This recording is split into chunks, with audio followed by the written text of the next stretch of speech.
Susie Norman versus Gil Stanford. State your names. You want it? Gil Stanford. Okay. Mr. Stanford, what is your claim at this?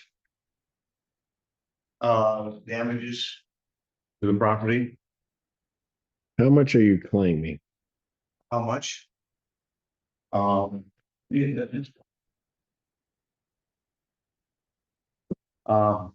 The damage I'm claiming is $7,138.17. Lesser deposit, 1,050.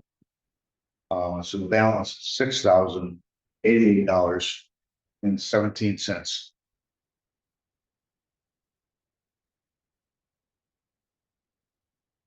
Ms. Norman, your position on this is all of that was waived in the previous proceeding.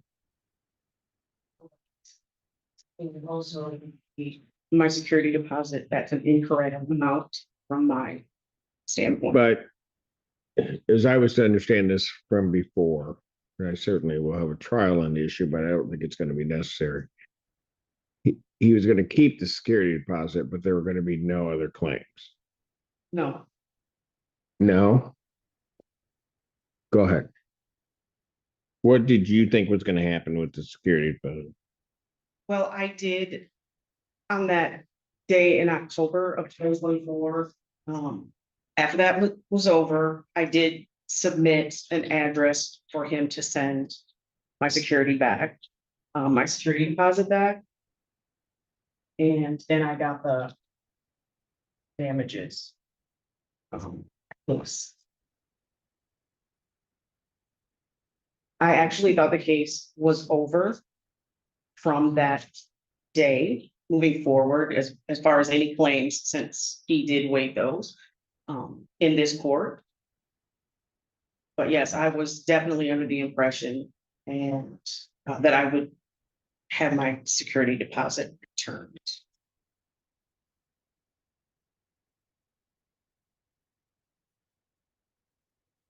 Is the amount that you're claiming, Mr. Stanford, is that rent? No, none of it is rent.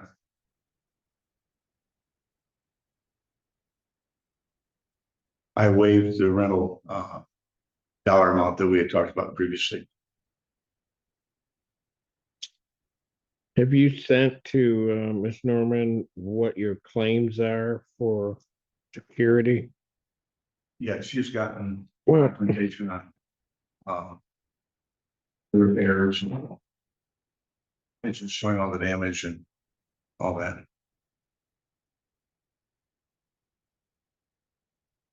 and all of those have been done? Pardon me? All of those have been done? Have been repaired, yes. That was all repaired before a new tenant moved in.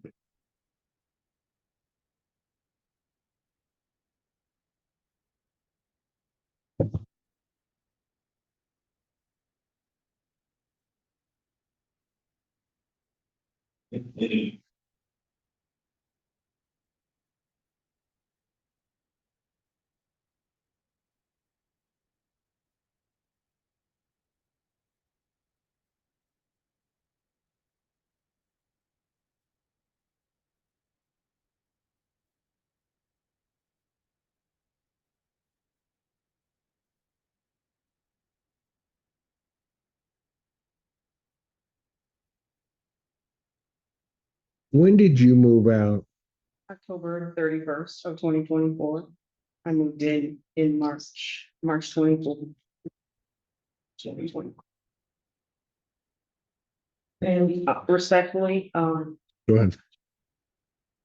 Mr. Stanford, there were several issues with the property, which I reached out to Pittsfield Township, to Frank Daniels, and asked for inspection, and that was, Because he didn't have a COC. well, because the property had leaks Right. everywhere, so I reached out, because Pittsfield Township said that I could do that as a tenant. And that's when I found out he didn't have the certificate of occupancy and all of the repairs that needed to be done. And I do have that report with me today. Which report? The report from Pittsfield Township with all of the uncorrected issues at the property. So it would seem to me, as I look at all of, I have the transcript from the October 22nd, 2024 hearing. And part of the issue that I see is that there came up this water bill and some other things, but you never had a certificate of compliance on the property. Because of a oversight on the Pittsfield Township Building Department. But you didn't have a COC. I did when she first paid about $4,000 towards the initiation of the lease. Do you have proof of that? Yes. You have it with you? Yeah. But then it expired. I mean, Then it expired? and then it expired. Because the township failed to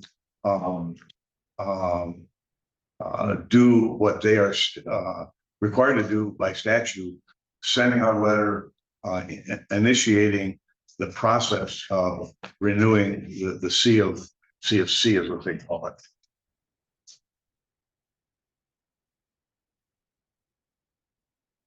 But she paid rent while you did not have a certificate of compliance.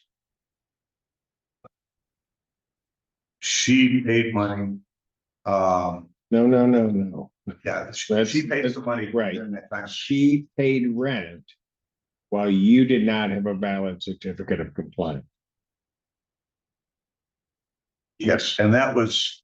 How much did she pay when you did not have a COC?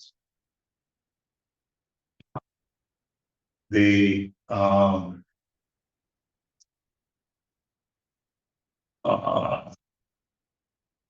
I submitted that to the court of the payments that she made. Let me get a comment here. I have to let them.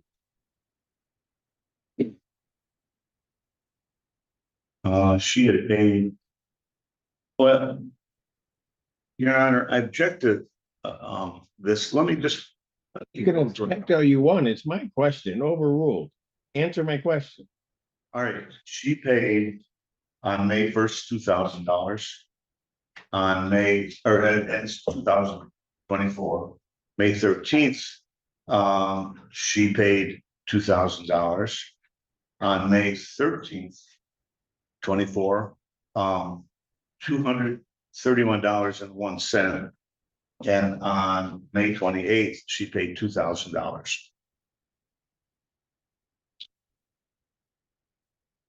And all of that time she paid, you didn't have a valid COC. Because of the failure of the Didn't ask that. Pittsfield You Township. did not have a valid COC. That's correct. And you understand without a valid COC, you can't charge rent. Well, there is a court case, Norton versus Southern Utah Wilderness Alliance, 542 US 55 in 2004. An agency action unlawfully withheld or unreasonably delayed. A claim can proceed only where the plaintiff asserts that the agency failed to take discrete agency action that is required to take. They were required to start that process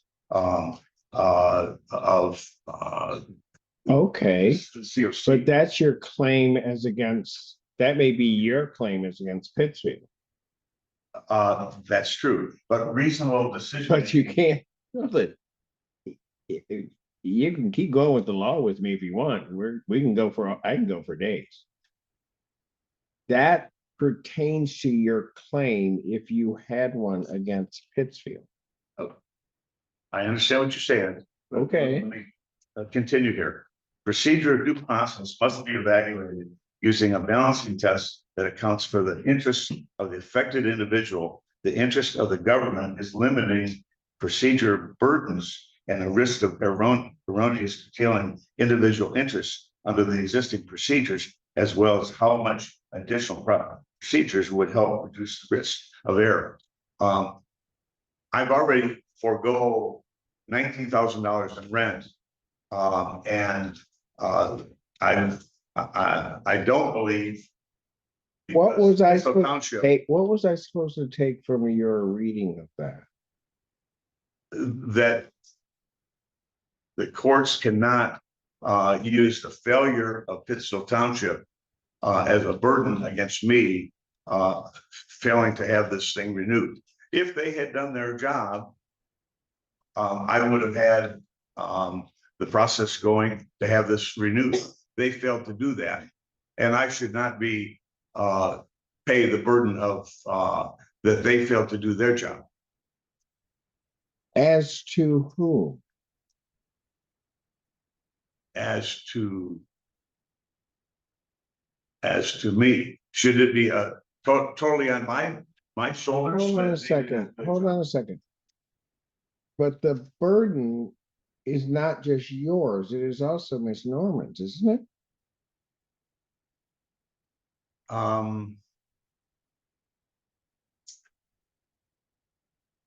Well, when you say burden, I'm not quite sure what you mean by that. You know, they failed to do their job. It put me in a catch-22 situation where the C of O expired, and I wasn't aware that it was about to expire.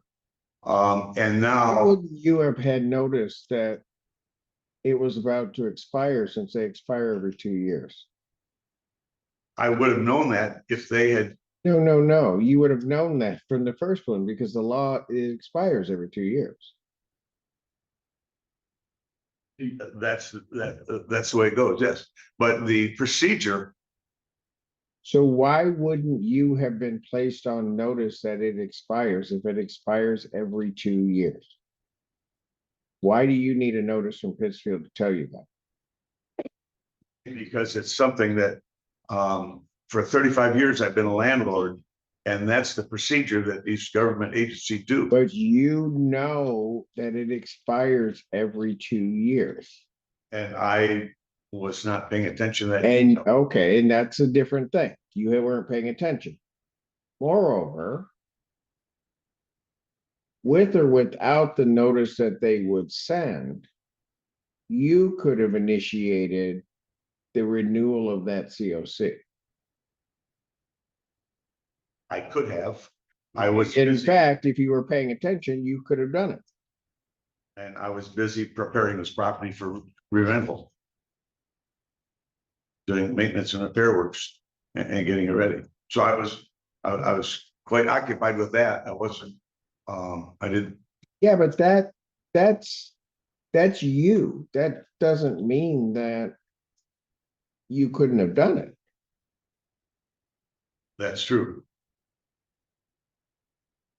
So why then would that case that you cite be applicable? Because it's not just your burden, it also becomes Miss Norman's burden if Pittsfield didn't do what they were going to do. I guess you could say it's both of our burdens. Because it put both of us into this situation. You know, she wouldn't let me come in and do the repairs. I couldn't, you know, get the C of O inspected, property inspected to comply with that ordinance. And that's why at that time it stretched on for. So you were trying to do the repairs because you had to get the CO. I was trying. You had to get the CO. The inspections done. Regardless of whether or not Pittsfield sent the notice, you knew that you had no CO. No, at the time I signed the lease, no, I did not realize that. It wasn't until after, Why didn't you realize that? because I was busy with the prepping that before she moved in. And then after she moved in, I was occupied with some of her complaints and demands. That doesn't make any sense to me. If you applied for the certificate of occupancy 2 years prior, or at least it was renewed 2 years prior, why wouldn't you know that you don't have the CO? Because I don't have a system put in place to red flag that this. So whose fault is that? Is that, Whose fault is that? I didn't say who, what? Whose fault is Oh, whose fault? that? It is, you could say it's my fault, Oh, but, okay. but I didn't need that. For 35 years, I didn't need that because the city and the townships will send a letter out saying it is time to renew your C of O. That's the red flag, or that's the flag and notice that I normally get. I've been used to getting that from the municipality of Pittsfield or City of Ann Arbor. Okay. Should I be burdened because they didn't do their job?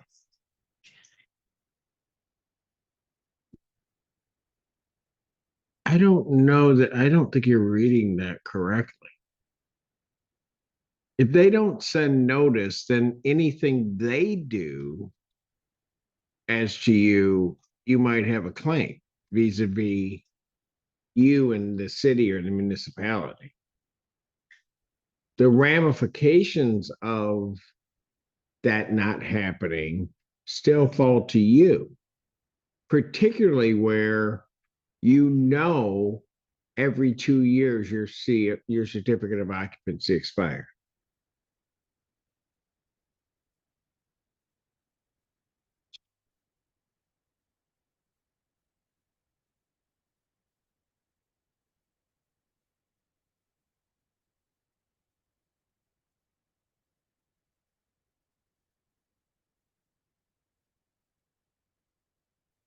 So the 6,231.01, why shouldn't that be credited to Miss Norman? Well, that issue is not before the court in this case. That was resolved in the previous case. We had a consent. What was resolved? The previous case had to do with money issue and possession. She vacated the property. While that case was going on, right? She vacated the property. That's right. She vacated the property based on that consent judgment. The other issues on that consent judgment included money in escrow to pay for a water bill. That money was split between us. And that resolved the issues that were before the court at that point in time. You know, when this case was first brought before this court, in Judge Barnes' courtroom, she had brought this up about this previous thing, and that Judge Barnes stated that we're not going to re-litigate the previous case. And that's fine. And that's fine for Judge Barr. That can be his ruling. That may not be my ruling. All right, well, any issues of that money should have been brought up in that case. That case, if that was still a problem, or if she's claiming that she had a $3,500. Why would I issue a judgment if she might be entitled to an offset? I'm not sure. She should have brought up that she had a $3,500 deposit, which was not the case. That previous case resolved all the issues on that. One of the issues in that consent judgment stated there might be additional damages because at the time she still had possession, and I didn't know what those damages might have been at that point in time.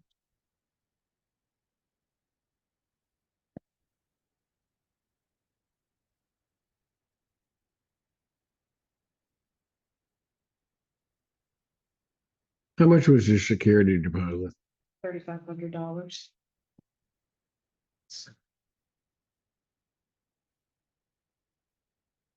How much were your total damages?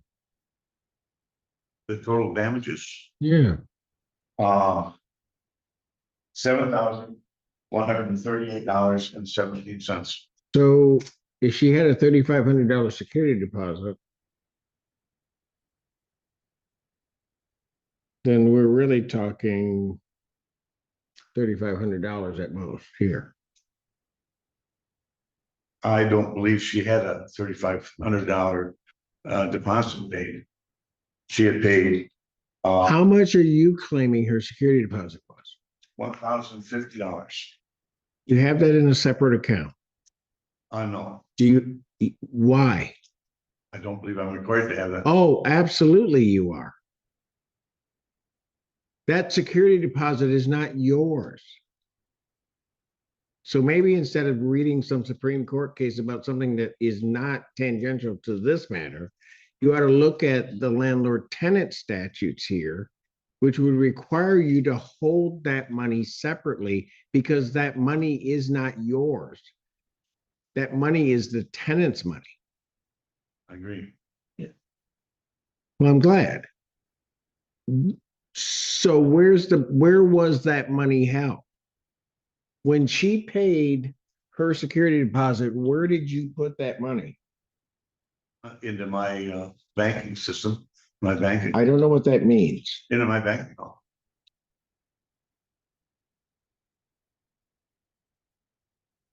And you used it. Not specifically, I had a stockpiled in my bank account.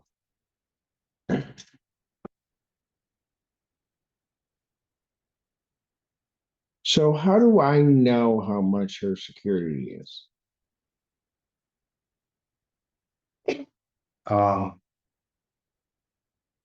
What I submitted to the court about her payments. I'm going to repeat my question, so maybe I'll get an answer. How do I know what her security deposit was?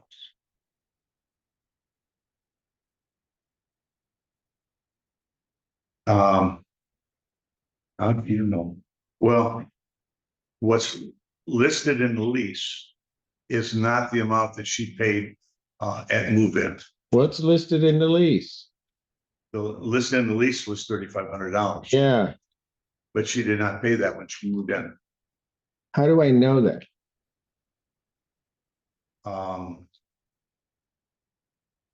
Because the records of what she showed that she paid.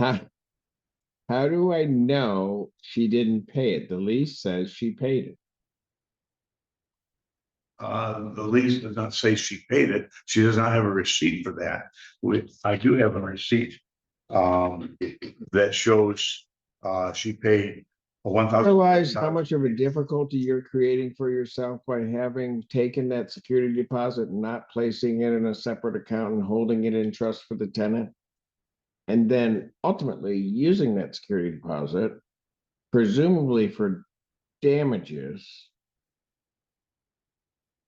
to the premises. And it's unclear to me that you even followed the statute regarding that.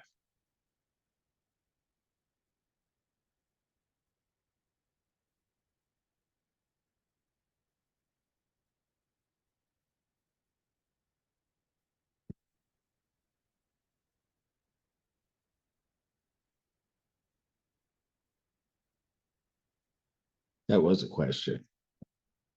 Do you understand how much trouble you're in? I don't, you're trying to tell me that she doesn't, the lease says it's 3,500. You're trying to tell me it's something other than 3,500. you don't have whatever monies were the security deposit in a separate account.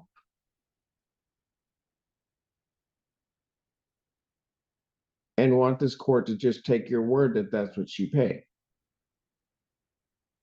We have a receipt showing what she's paid. There's a paper trail of what she's paid.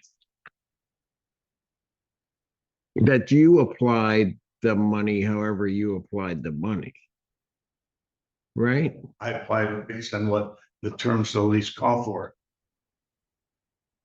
Well, if the terms of lease call for $3,500 security deposit, why didn't you apply it there? Because she did not have enough money to cover the $3,500 when she moved in. She only paid the $1,050. Does it? Do you have something that says that writing between the parties? The lease states, I don't have it right in front of me, but the lease basically states that money is applied to late fees, rent, and then I understand and that's what we the last thing, security deposit, but if she's paid 6,231, why didn't 3,500 of that go into the security deposit? Because she was, when she paid that money, she was behind on her rent.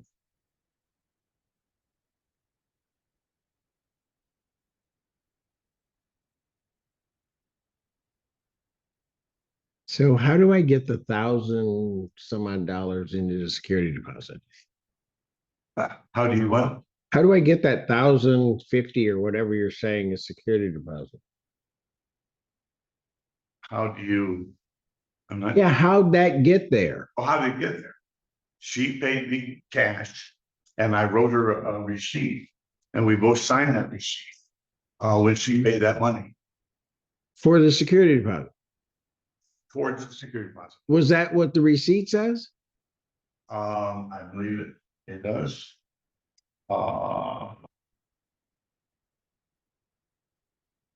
Let's see.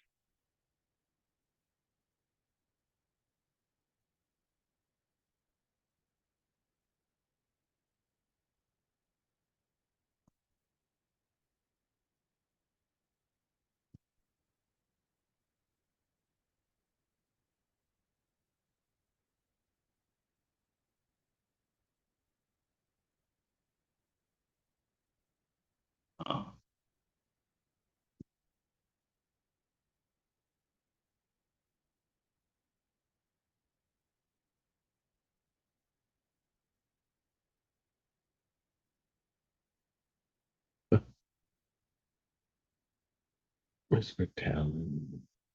Where are they?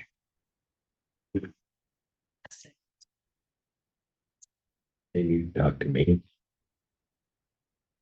I'll talk to Patel. I don't want to talk to him.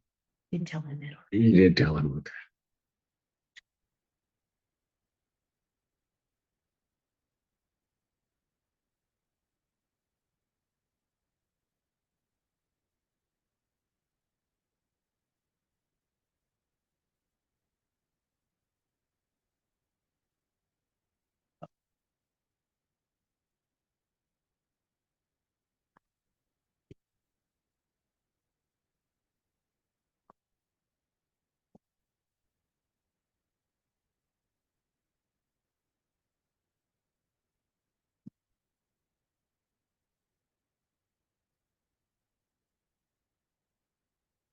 What am I going to do somewhere again?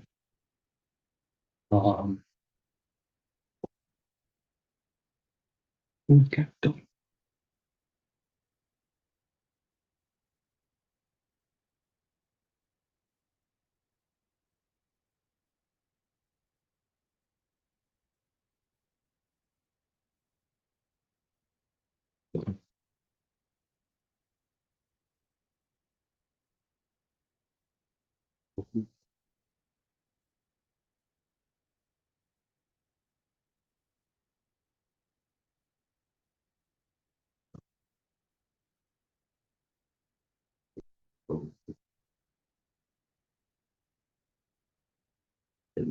They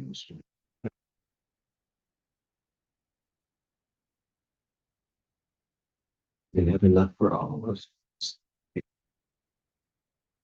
Otherwise. Hey. What? Well, don't happens. We're doing. Okay.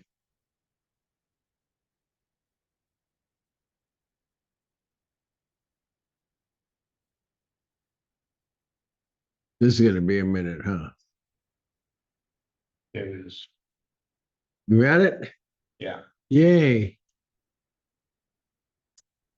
What's it say?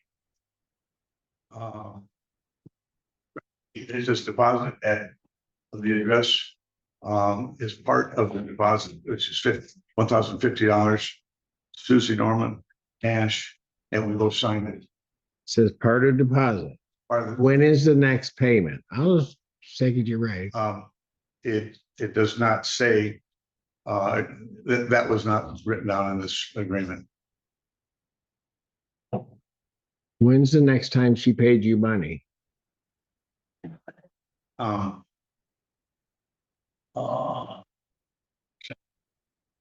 list of payments.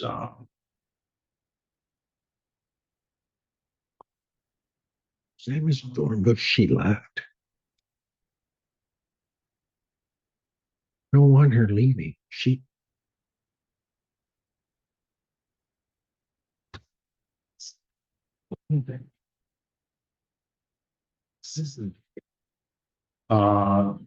So she paid that money on 3/23. The next payment that she made was on May 1st, Of how much? 2000.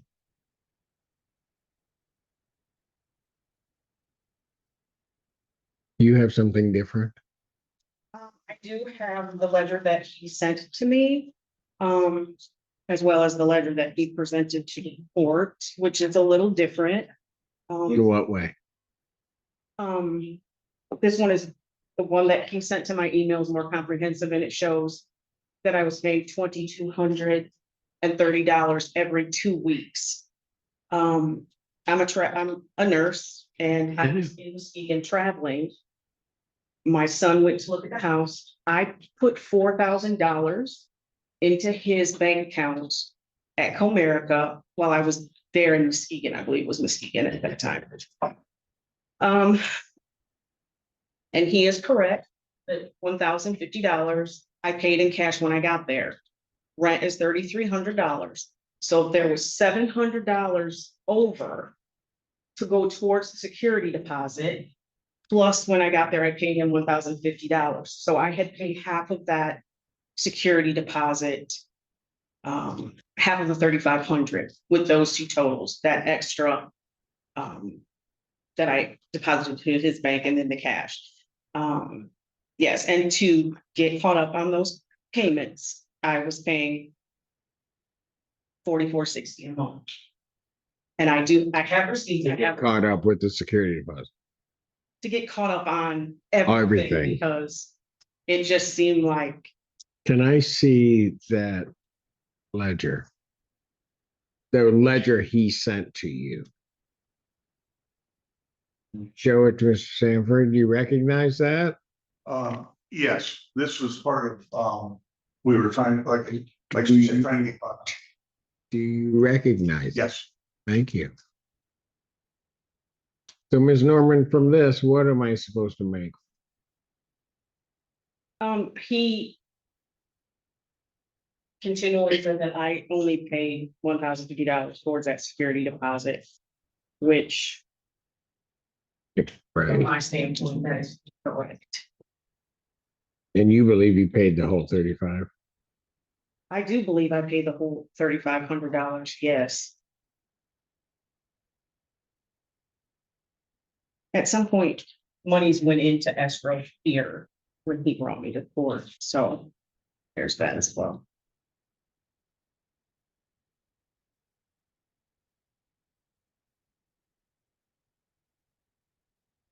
You left a forwarding address. I did. With Mr. Sandberg and with Jay Mukherjee, who was his attorney. And was there a list of damage sent to you? I do have a list of damages that I do dispute. Right. Did you notify them that you disputed it? I believe I did. I've answered every. Well, where's the notice that you received? Who has a copy of that? I at least have one copy. Well, I need the notice that was sent regarding the damages in an attempt to apply the security deposit, regardless of what the amount is. I believe it was his what? You have a copy of the notice you sent? I do.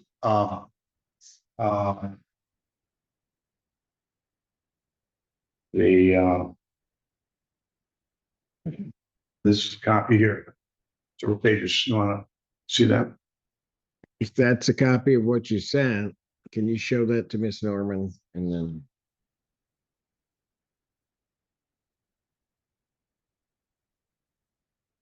I have that, yes. that's what was sent to you? Let me see.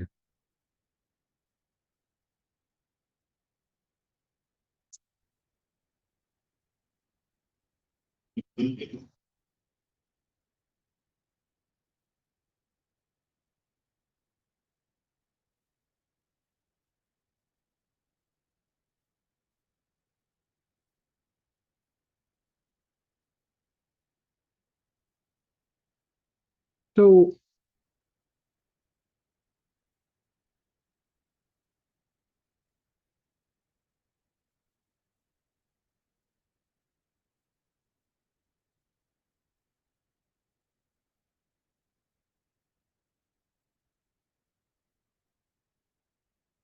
if you supposedly already took the security deposit, why are we here for 7138.17? That was the damages of when she moved out. Because you've never returned her security. Even your number that you have for her security. No, I did not return. So how did that get applied? That applies on those numbers that I quoted to you earlier.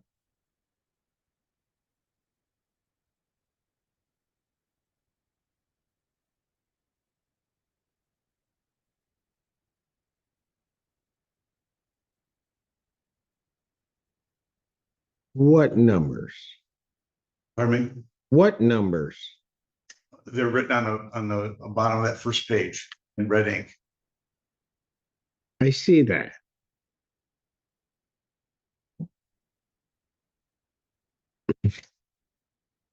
Let me try my question again.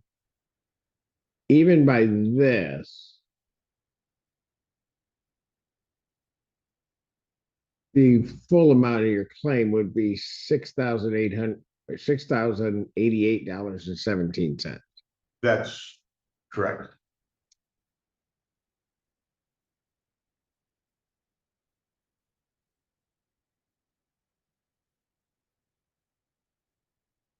Can you point the lease provision that then says it's applied to the security deposit last? Say again? Point to the provision in your lease that says it's applied to the security deposit last. Yes, I have something here. You can Is that the lease provision? this is a copy of the lease. Or this is from the lease. This, I don't know what that means. what he's got is the how the money is applied for the lease terms. Go to her. I'll take a look at it. What page is it on in the lease? Well,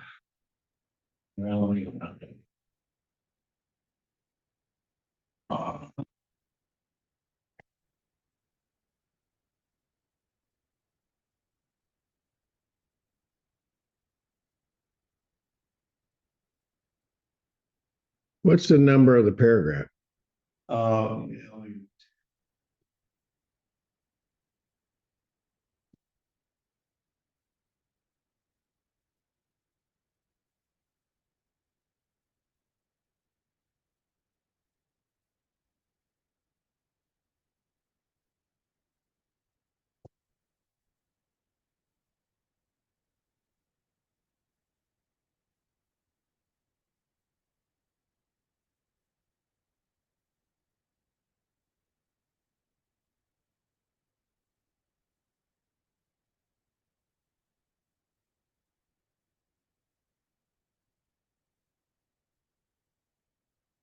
can't do this. It's, paragraph 5, application of money from tenants. On page 2 of the lease. Can't do this. What part of that? All of this. So when she pays money, the fifth thing that it gets applied to is rent?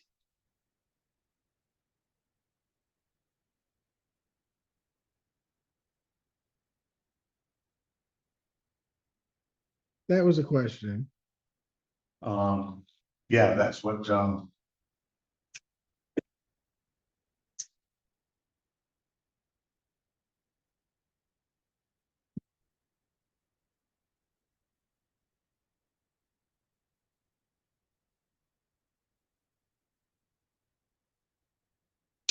So, so if that's the case, if this, why wouldn't the 1,050 that you acknowledge she pays be applied? can you say it again? Why wouldn't the 1,050 that you acknowledge that she paid you in cash, why wouldn't that be applied pursuant to this provision? It is applied, it's the deposit. Yeah, but no, there was nothing else owed when she gave you that money? Oh, there was something. The difference between that and, Why wasn't the 1,050 applied pursuant to paragraph 5? it was. There were no late fees? I did not charge any late fees. I waited all late fees and any other fees. No, at the time she gave you the 1,050. Why wasn't it applied as contained in paragraph 5? Which, by the way, me asking that question, I think paragraph 5 is highly illegal, but go ahead.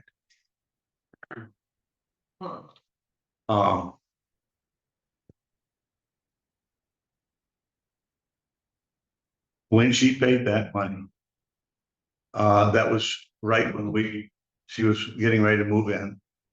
And that went towards the security deposit Why didn't it go to rent? because she had paid the $4,000 prior to that. They covered the first month's rent. So she did not have late rent at that point in time. I see.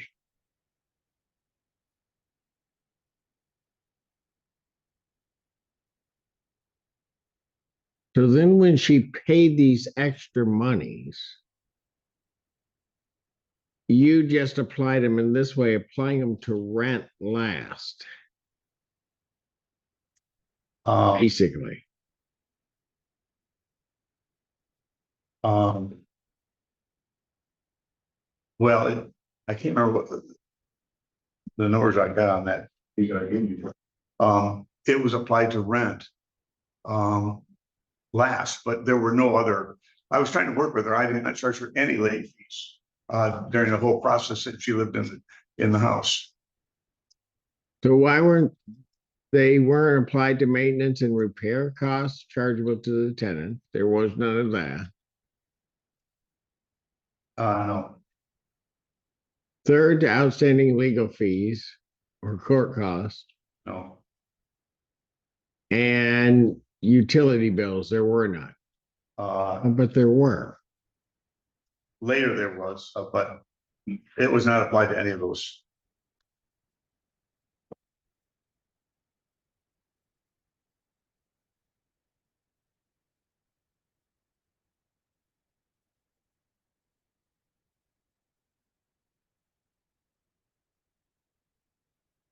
Ms. Norman, what would you like to say regarding this? I would like to say that I entered into a lease with him for 17 months. my family. We were planned on fulfilling that lease. There were issues with the property, again, which led me to like no leaks prior to tenancy.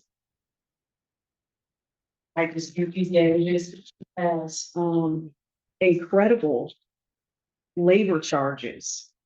And that's where most of this is coming from. At $100 an hour.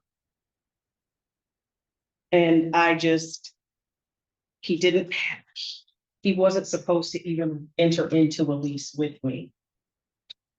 I deposited that $4,000 on the day that his lease expired. I know that he had some questions about when that was done, or some comments about that. When did you move out? I'm sorry. October 31st on Halloween of 2024. Gotcha. Okay, go ahead. I'm sorry. So I know that this case is a damages case. But I think first and foremost, I paid him over $15,000 in rent. I have receipts, I have money orders showing that. I tried to do everything that he asked of me. Almost paying like $4,500 a month to get caught up on everything. Here we are, in court again, and these damages, I just want to address them based on the report that Mr. Frank Daniels gave me, and some of these things he has as my fault, like a leaky bathtub and water. He's charging $800 for chalkboard and writings on the walls, but $75 for solvents. He's charging for 2 doors at $100 an hour for 17.75 hours. The materials were $211, but the labor is almost $1,800. Cost of screen repairs, $100. I have pictures of this. It's just things like this. Leaky bathtub. If you look at the report, it has water intrusion listed. And when I came to sign the lease, I saw garbage bags stuffed into the walls, between the wall and the floor in the basement. And Mr. Stanford let me know that there was water intrusion leaking into the basement. I have texts and I have pictures of those garbage bags. He made me aware that DTE was coming to fix the water issue. I don't know what DTE has to do with the water intrusion, but that was what was in the text between himself and me. But yet here I'm on here for all of this plumbing repairs. $1,200, $167, $425. This property had multiple issues, and I only wanted him to repair them. And I have to do research. It was just a lot of that. And I stopped paying rent and I put it in an escrow here for your order. And then we came to court for these issues. I eventually moved out. I sent him the information, the address. I tried to just move on, and then, we circled back to now I owe $7,000 in damages, even though that water intrusion ruined my granddaughter's clothes, my grandson's clothes, my daughter's clothes, because there was a bedroom down there. I didn't pursue any of that. I was just trying to get some closure. I had to go back and secure another place to live, pay more deposits. So I was trying to get him to repair things. And then when I found out all of these issues were wrong, I even hired an independent electrician to fix the electrical issues cited in the ordinance from Mr. Daniels, just so we can live properly in the house. The house was not inhabitable. Of those list of damages, Pardon me? of the list of damages that you got, do you think you owe anything on that list? I do not. Okay. I do not. So, sir, where can I see the list of damages? Real quick? I think I gave it.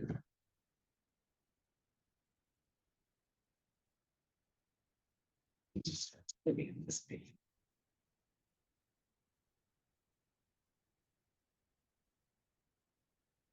Your Honor, can I respond to No, comments? no, you'll answer my question.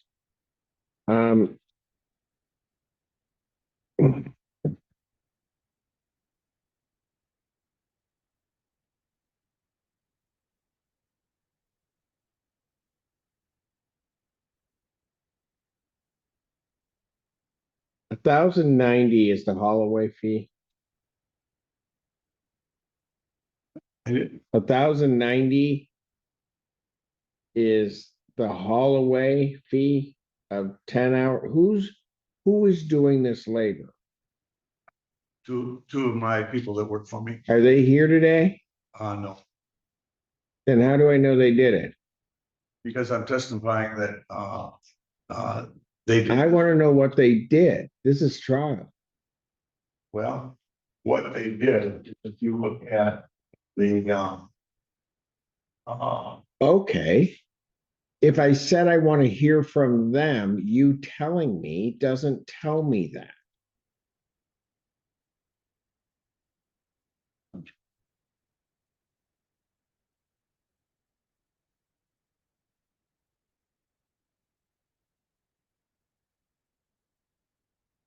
What kind of, who put the blinds up?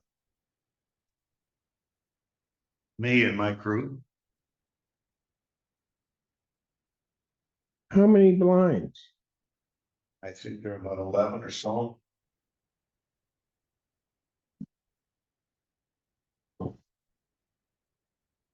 The blinds were $10 then? Or how do I read that cost for blind replacement? Let me get that back and up here.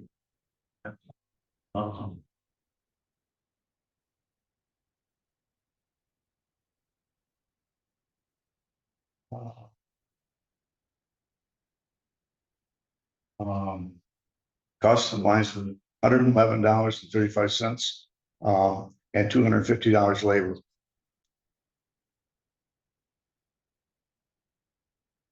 We have the receipt for the blinds? I believe I do. Okay. And what was the $250 labor?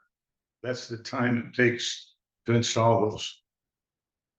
Install how many?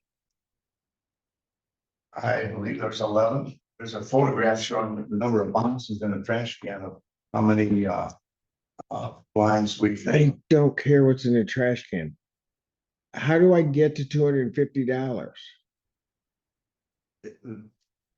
When we signed the lease provision says, we agreed that repair bills, Stanford Enterprises would do that work at $100 per man hour. That was the agreement that we had. And the amount of time we had on the blinds is what's listed in this. So how do you arrive at 250? I look at how many blinds there are and, figure out what the amount of time that my crew worked on this. It took us a month to get this house back, ready to rent again. It was, well, you've seen the At pictures. this point, I could care less. I'm trying to figure out, how do I get the cost to install these blinds? Who did the work? Two of my folks that work for me, Are they here? they're not.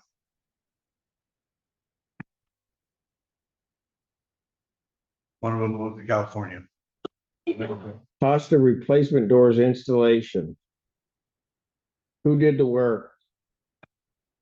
The fellows that work for me, Are any, in terms of any of the costs that are on here, are those people here today to tell me that they did this work and how long it took them? no.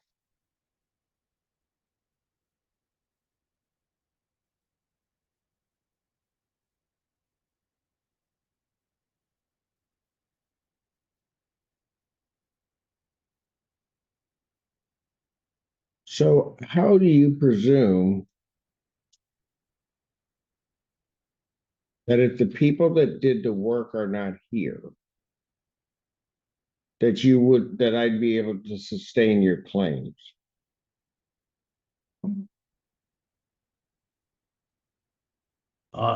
This is the, um,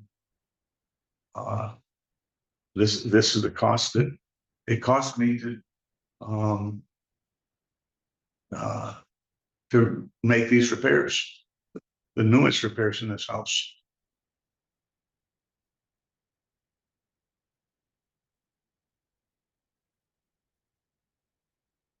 And I'll testify under oath. I swear to tell the truth, the whole truth, and nothing but the truth. That's fine, except that you didn't do the work. I supervise the work. I was there on a routine basis. Were you there doing the work? Pardon me? Were you there doing the work? I was not doing the work, or I was doing some of the work. They were doing some of it also, How do you know how long it took them? because I have all their work orders that are their payroll documentation that they. Have you supplied that to? That's how I came up with these numbers. Not my question. Have you supplied the payroll documents to Miss Norman? No, I am not.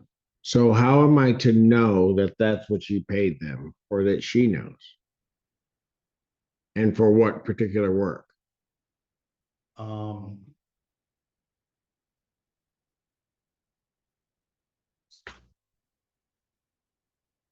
This is basically an invoice. There's this self-dealing because it's your company that's doing the work. That's true. And so you're charging her that, and there's no way to check whether these people spent that time. You could put whatever you want down and provide whatever receipt you want because it's your company. The only check against that is to have the people that did the work testify.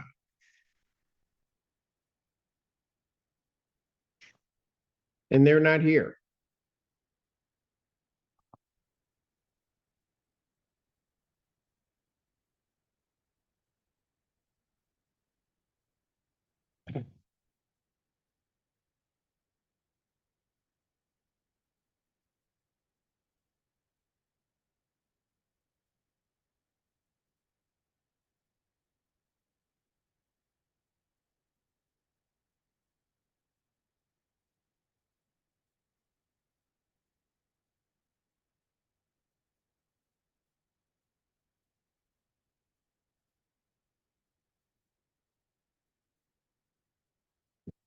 What happened to the old locks?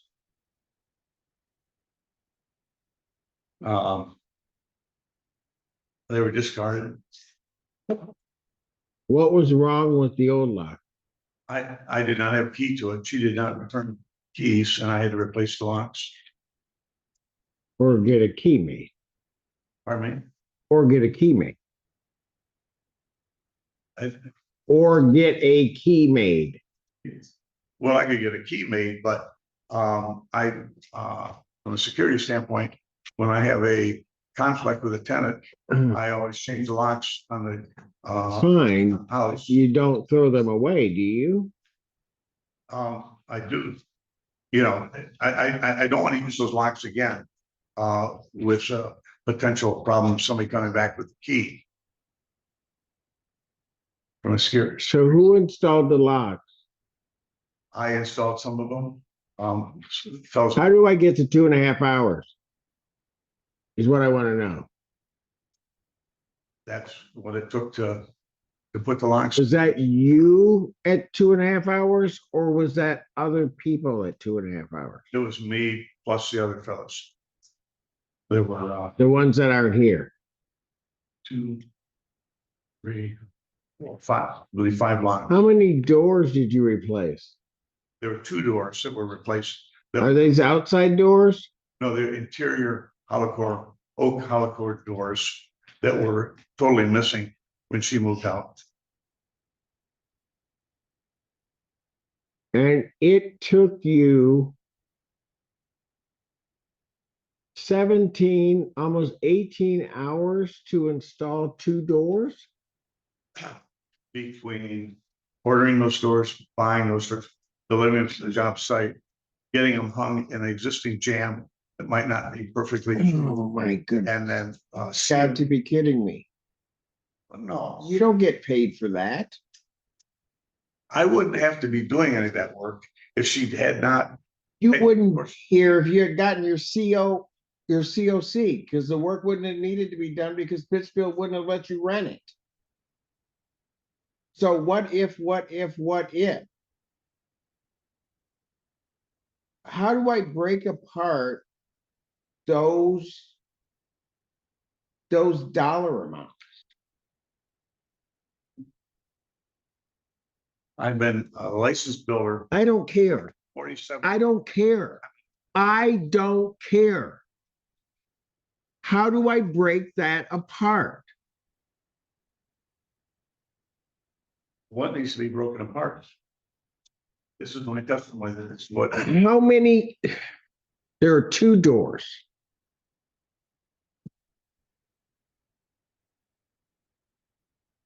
The doors themselves cost $211.47, according to you, Yeah,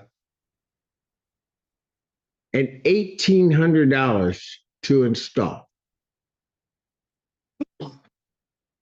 at $100, so yes.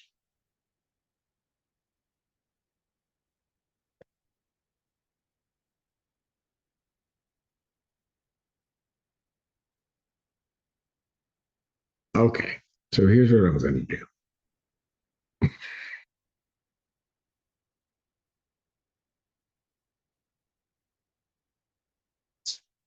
For every one of these things, I need you to write where there's this labor cost. What's this?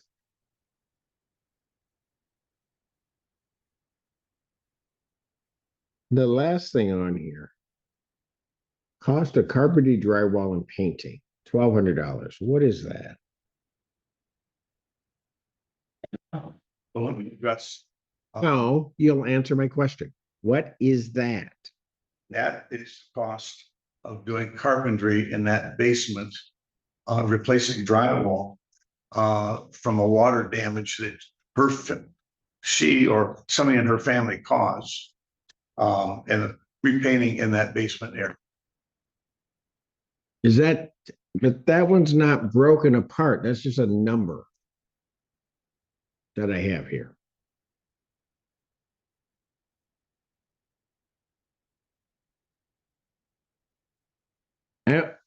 I don't know what that means, that 1,200.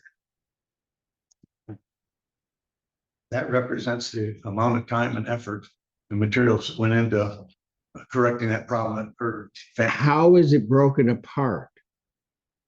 Well, there's material, there's labor, and that's what it takes to put those repairs back together again. Okay. Of the 1,200, let's try it this way. How much of that's material? Material generally is about 35 to 40% of the cost of places.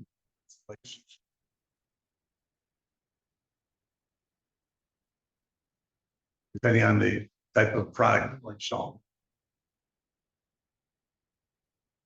Okay, let me try this again. The last item on this sheet says cost of carpentry, drywall, and painting. And it says $1,200. Unlike the other ones that at least try to list time, and I'm not sure whose time, this lists no time. It lists no material. It's just a number.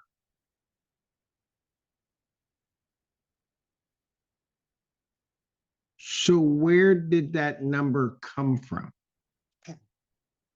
That came from looking at the timesheets that my fellows turned in, working on, there's carpentry aspect of it, there's drywall. They're going back and forth. The drywall takes usually 3 coats and you gotta let it dry in between. And then painting after that, after it dries. So where's the cost for the drywall? It's included in, cost of carpentry drywall. Why is everything else broken apart, but that one's not?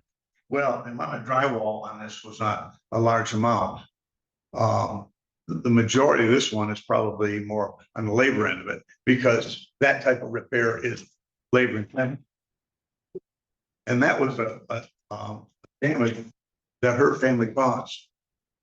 You know, there had been a bathtub that got stopped up, and I got the call one evening that a This is bathtub. a whole lot of self-dealing. Was that? This is a whole lot of self-dealing on your part. Oh, yeah, it is. Oh, it is. I couldn't dispute it. This is a lot of self-dealing. I don't have independent anything to try to verify this. Nothing.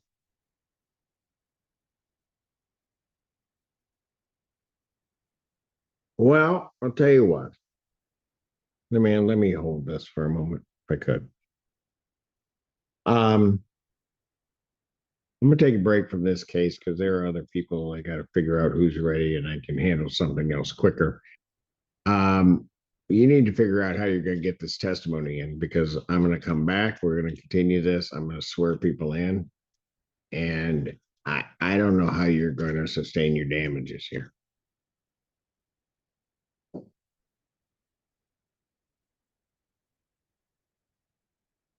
Are you saying we're gonna?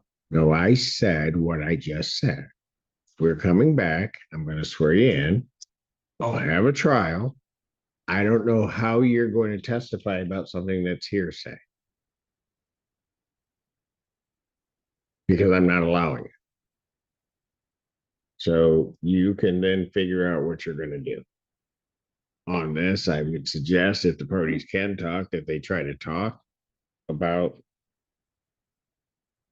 resolving it. But if you can't, then I'll do it. That's what I do. Thank you. Can you not reach a courtroom, or what time should we meet then? I don't know. My watch died. It's 11:15. Why don't you do this? Why don't you come back about 12:30 or so? 12:30 or so. Thank you. Right. Folks, I know the rest of you have been waiting. Give me about 5 or 10 minutes. I'll come back. Maybe, I'll come back, and then we'll start trying to resolve it. Ms. Dornbush, were you? She needs settlement. Okay. Gotcha. Okay. And then Mr. Hamden and Del, you're not, you need to talk to me also. There's only one of you that I want to talk to. All right. I'm not gonna say who. Just saying. That's the only other one. So I'm gonna only have tenants like. You don't have the plaintiff? Okay, let me try to deal. Take a break. Court recalls the case of the people versus Stanford versus Norman. State your appearances. Gil Stanford. Susie Norman. All right. Why don't we do this first, since we're after we get in trial? Why don't I have the parties sworn in? Just Raise your right hand. Oh, yeah. You solemnly swear to affirm the testimony you're about to give to be the truth, the whole truth, and nothing but the truth, so help you God. Yes. State your name. Gil Stanford. Do you solemnly swear and affirm the testimony you're about to give will be the truth, the whole truth? So help you God. I do. State your name. Susie Norman. And this is,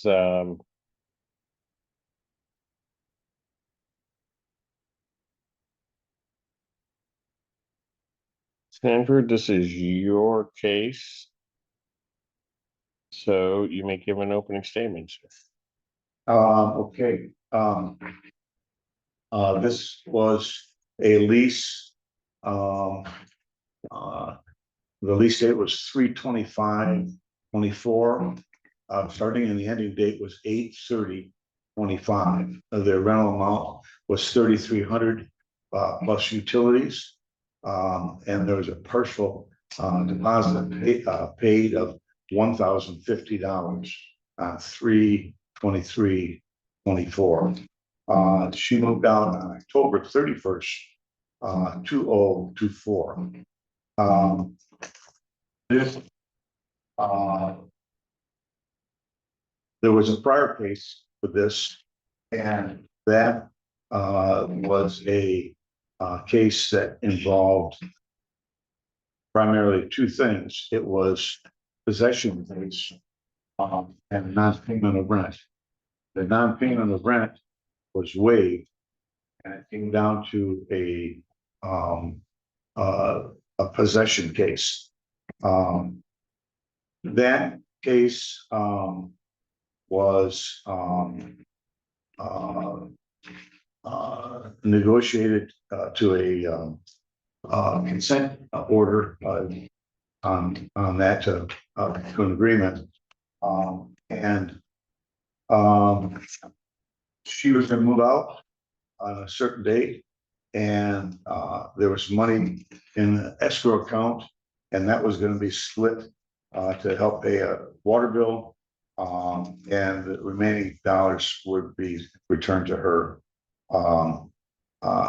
She had a case, counterclaim that was dismissed, and in that consent order, there's a statement saying that the let me quote it, the defendant may be liable for money damages if additional rent is owed, if there is damages to. And this case today stems from additional damages and the dollar amount. Right now, we're talking about $6,088.17.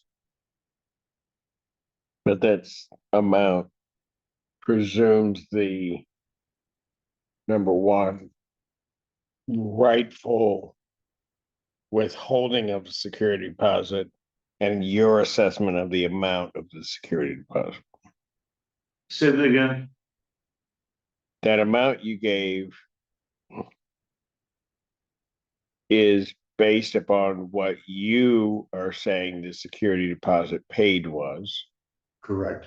as well as whether or not that security deposit was rightfully withheld from the damages. Let me restate that. The damages were $7,138.17. I applied a deposit of $150 against that, leaving the balance to $6,088.17. Ms. Norman, you may give your opening statement. Your Honor, this case concerns the condition of the rental property during my tenancy and the claims have subsequently been made against me. The evidence will show that the property has significant documented deficiencies, including conditions identified by the township inspector and issues relating to the property's certificate of occupancy. The evidence will further show that these conditions were known during the tenancy and were the subject of communicating partners. I will present inspection records, photographs, communications, testimony regarding the condition of the property and the circumstances surrounding my tenancy and the damage now being claimed against me. I believe that the evidence will show that the claims against me are not supported by the facts, and that the property is an important part of the court's consideration in this matter. At the conclusion of the case, I will respectfully request the return of my security deposit, reimbursement of my staff, travel expenses, any costs permitted by law and such other as the form deems appropriate based on the evidence presented. Thank you.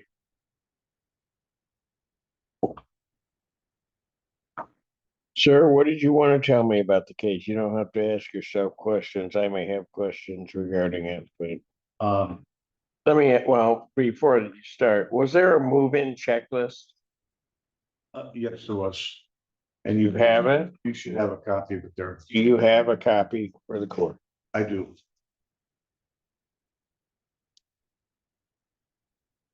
Let me see the copy that you have and then show it to Miss Norman and then to the court.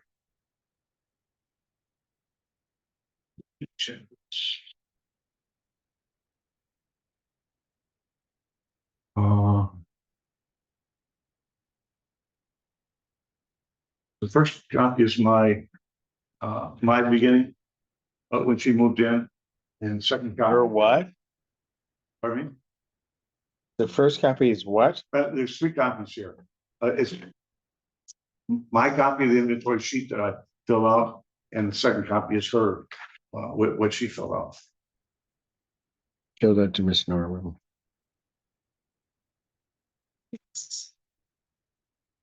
Yeah, I have it, Your Honor. All right.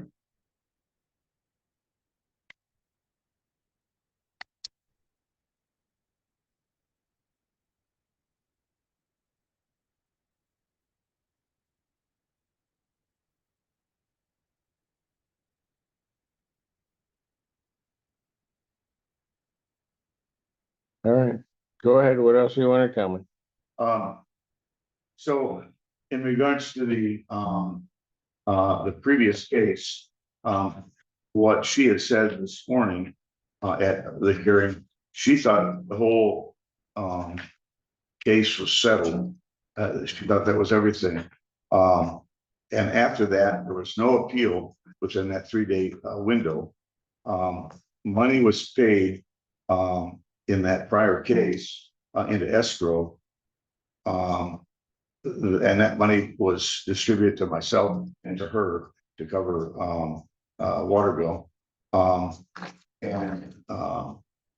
This case, the only issue is in regards to money for deposit and that against the damages. I believe it would be inappropriate to open any issues from that prior case in regards to payment that she's made. We both signed the agreement of the consent judgment, and that was approved by the court also. So I think the issue here is clear. It's the damages that I've documented and the amount that she paid that we have a receipt for. The deposit was $1,050, not the $3,500 that she's claiming.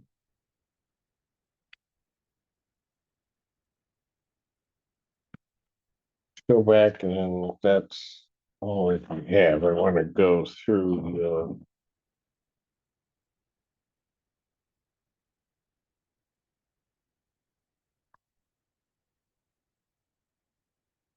damages again.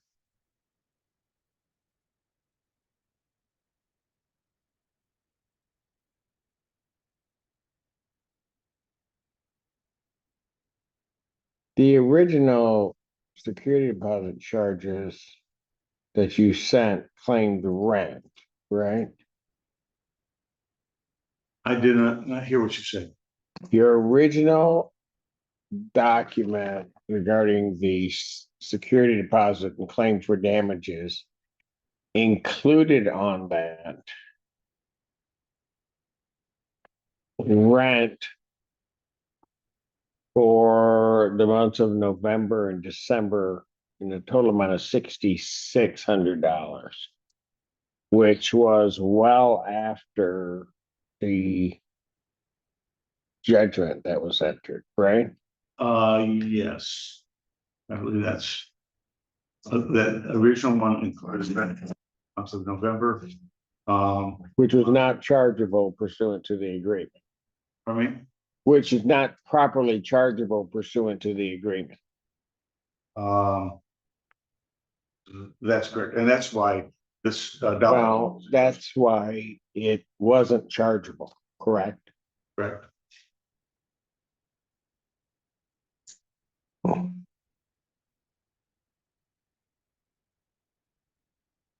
Then it comes down and says cover the cost of damages, haul away. And then the dump fee.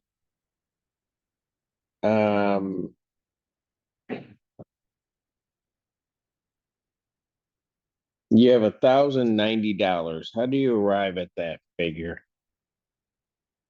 Huh. You have that paper in front of you, Mason, please, I didn't hear it. Oh, yeah.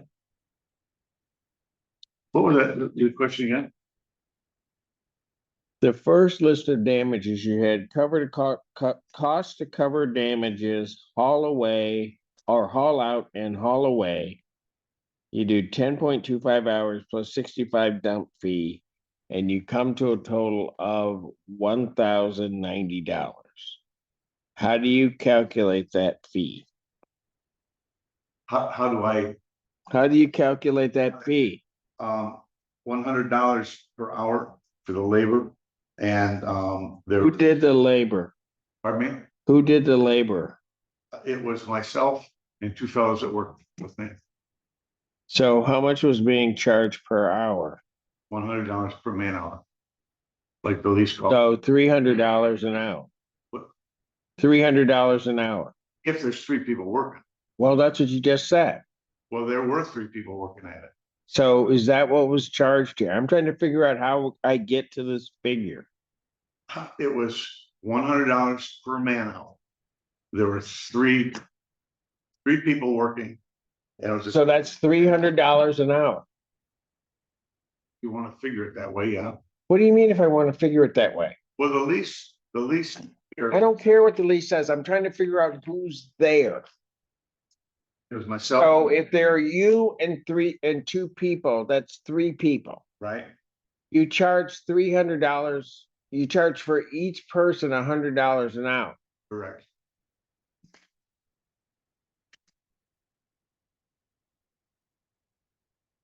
So how long did each person work? How long my hearing is not that great, and you got your head down. How long is what work? How long do we work at that? If you need hearing assisted equipment, we can get it for you so that you can hear my question. That'd be good.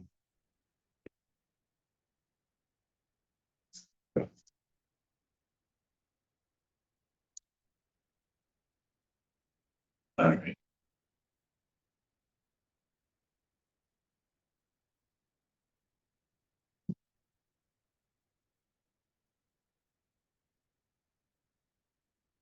Cost to cover damages. How was that 1,090 calculated? How many hours did each person work? We each worked about 3 hours on that. I believe this is one of the math comes out to. Well, about 3 hours, or you work 3 hours? Well, it would be, I think it was, well, I had a total of 10.5 hours I see what's there. between, I can read. between the, What I'm trying to figure out is what did each person work? uh, each, I don't know, I don't have the exact breakdown of that right here, of each, what, between the three of us, it was, 10. How do you get that if I don't have an exact breakdown of what each one worked? Because you're charging per man hour. Right. And I had, So if there's two other people there, there's you. And then there's a worker and another worker. So how many hours did you work? I worked about 3 hours on that. Worker one, how many hours did they work? Um, 3.25, 3.5, I'm not sure exactly. And the other worker, what they work? Around 3 hours, 3.25 hours.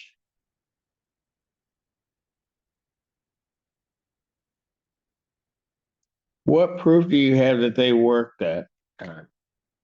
Well, I have all their payroll documentation that they noted on what they did and how long they worked at. Where, do you have that with you? I do not, And the person's not here. no. So the only thing that I have proof is your testimony of 3 hours. Well. Yes, of what I worked. And I'm testifying that they also worked, and it was a total of 10.25 hours. But they're not here to testify what they did. And I'm testifying that what, I hear what you're doing. You can argue with me all day. They're not here. right, they are not.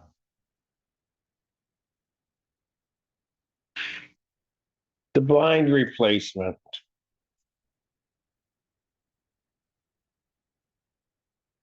What was wrong with the blinds? If you look at the pictures that I submitted, they were all damaged, missing. The slats on them were all damaged and in just. Which particular photos? Uh, uh,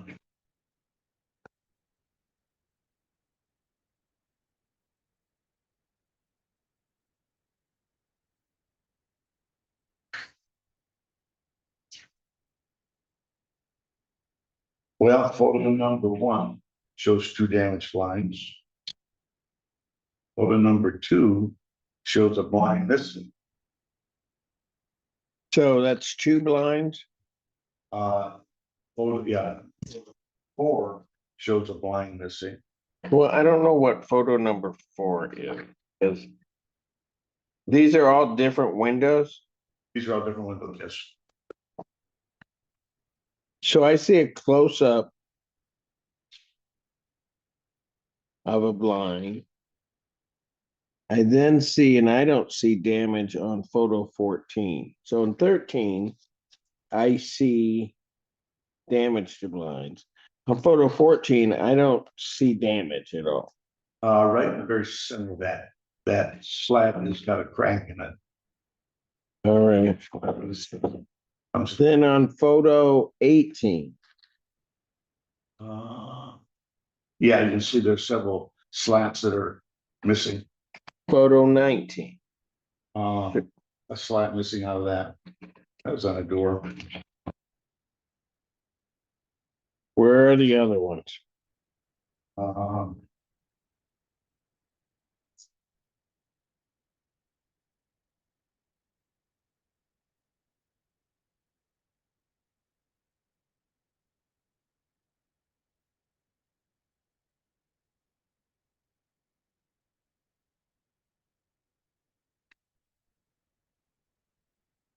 Photo number 42 shows all the boxes and how many blinds I've. That's fine. I'm looking for damages. I did. Alright. Where's the damages? Well, like I say, photo 1, there's 2 there. One, an additional one on photo 2. An additional one on photo 4. Where on photo 2 do I have blinds?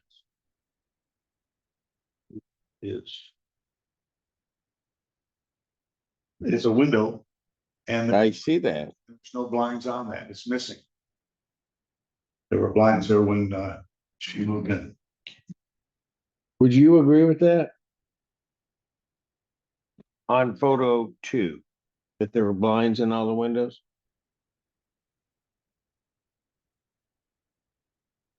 I don't agree with that damage claim. Not asking that. Okay. Photo 2 says missing blinds.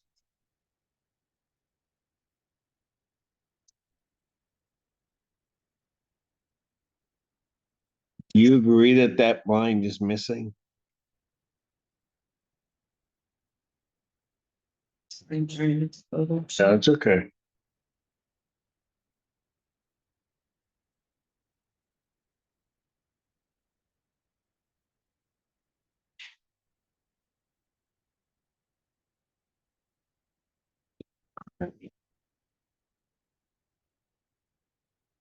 Which photo are you looking at, man? This is 5 and 6. 7 and 8. Got it. But the one right, do you have a picture right before that? Or the first one, maybe? Mine starts with 5 and 6.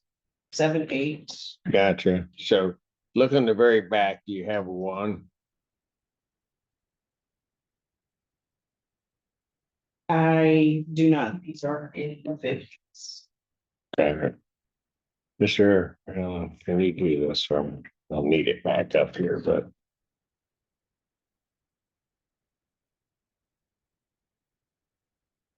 Can you show her that one?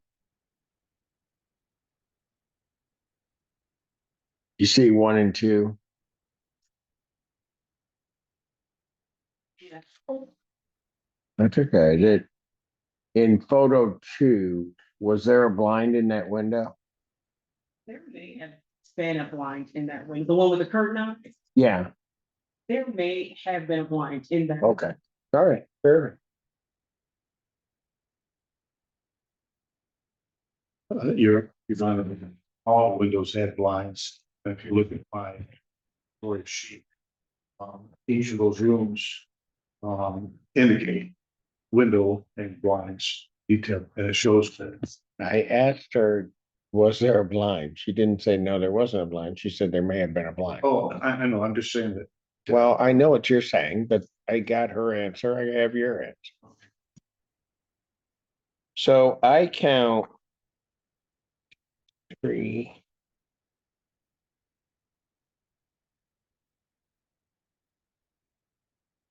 4.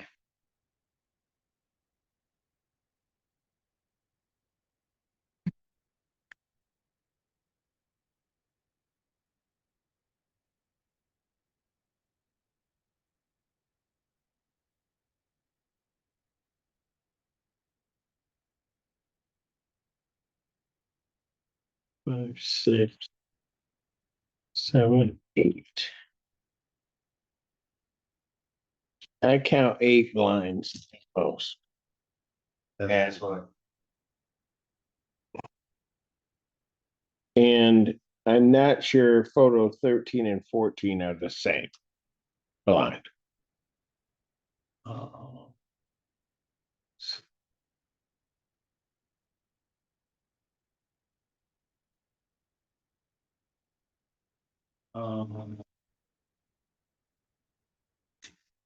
No, those are not.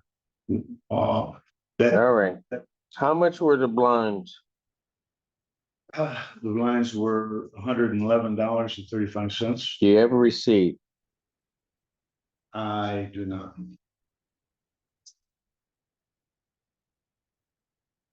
How much were they each? They are about $10, $12 a piece, depending on the size, usually. But you have no receipt for those. I did not bring it. Okay. When I compiled all this, I put it into this document. Those.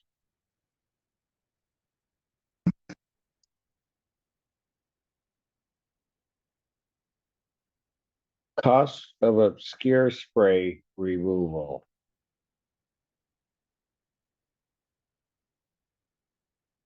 Oh, what is that? If you look at picture number.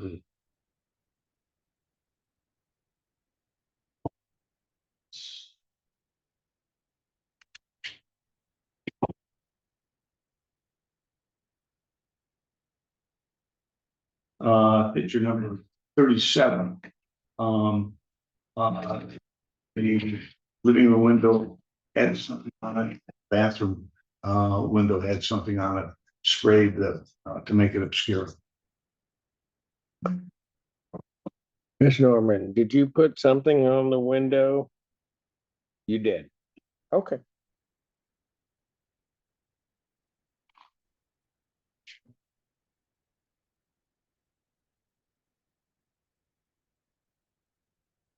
How long did that take to remove? I don't know.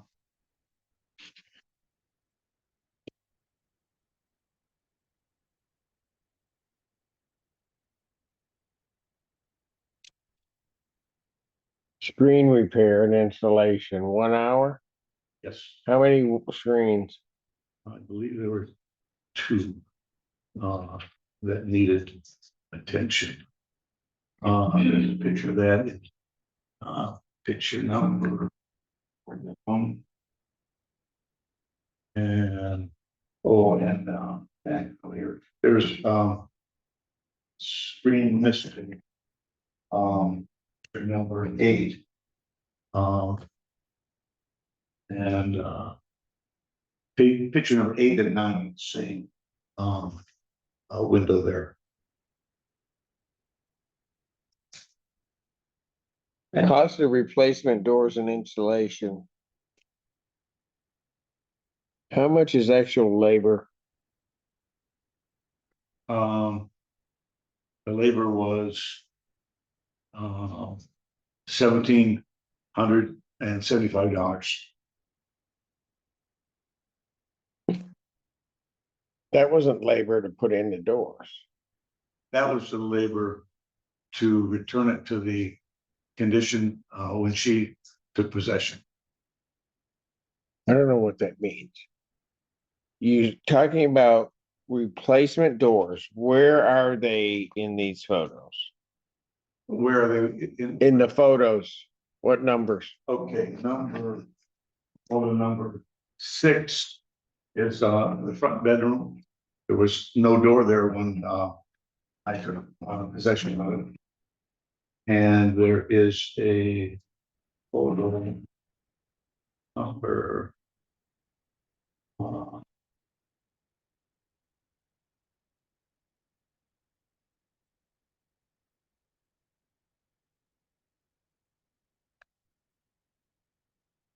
photo number 50. What happened in the master bedroom? The door was completely missing.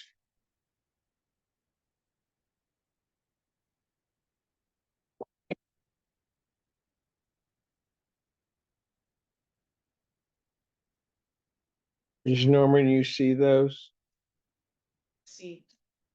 I see them, yes. Were those doors removed?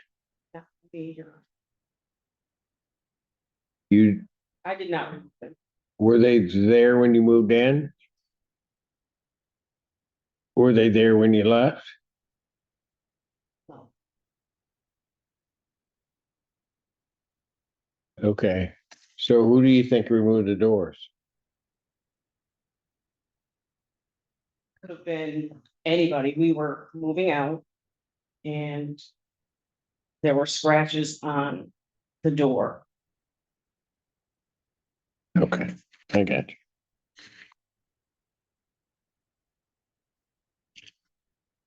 Do you have a receipt for the doors, sir? I do not have that. How did we calculate this 17.5 hours? That's the labor that it took to get 2 doors hanging in those 2 openings again and sealing them with. When the doors are on the premises, I cannot believe I have installed doors. There's no way it takes that long to do a door. The doors were not on the premises. They were completely gone. I had to buy new doors. Okay. I get you, but when you have doors there to put up, it didn't take 17.75 hours. It did. Explain to me that whole process that took 17.5 hours. Okay. These are 2-bedroom doors. The front bedroom door is 30-inch wide, 6'8" high. The bathroom door was probably a 28-inch wide, 6'8" high. They were oak doors, oak hollow core doors. I needed to go and, But I don't have. But again, I don't have the receipt for that. no, I don't have a receipt other than what I've got written here. This is the receipt Where did you go to get the doors? I ordered those from Home Depot. So I had to order those. It's not a stock door. I had to make another trip back to pick those doors up, deliver them to the site. You have to bevel the edges. You have to drill the hole for the lock. You have to mortise the hinges into the door. But I don't know if you brought, I can't tell from this or anything that you have, whether you bought pre-drilled doors or you bought new blank doors. A new slab is what I bought. I can't tell that because I don't have a receipt. Well, my testimony is it's a blank slab. I hear that. But you're telling me that, but I don't have a receipt for the doors you purchased. Right? Right.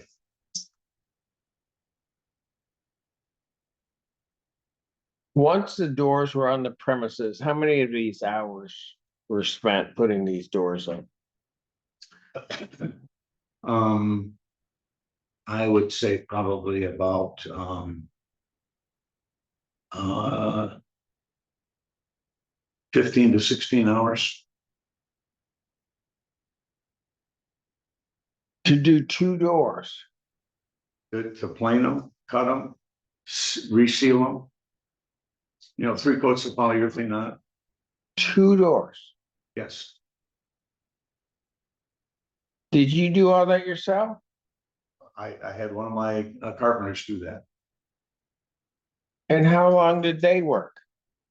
They were about 16 hours on that. So you didn't do any of this? I delegated it to them. So where are they to testify that they spent that much time on these doors? They're not here.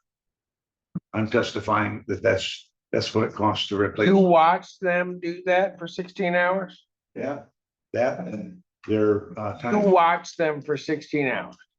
I was on the job site when this was happening. I wasn't, Did they do anything else? no, that I had They did just the doors. just the doors. That was the task I assigned. But they're not here to testify. Because I'm finding that hard to believe. Well. And what is the testimony that says that it should be anything less? Well, I'm finding it hard to believe that you spent 16 hours on two doors. Where I don't have the receipt for the door. I don't know whether they're pre-drilled. I know nothing about these doors. Nothing.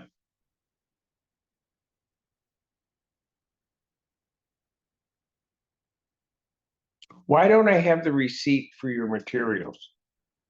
I didn't pull that together when I wrote this up. When I wrote this up, I think Then where did the 211.47 come from? that is the material for the doors, and polyurethane. So where's the receipt that backs that up? Where is that? That is in my office.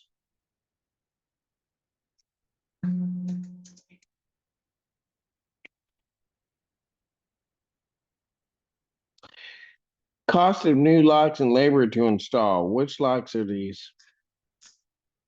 There's 2 locks or 4 locks to a garage, 2 garage doors.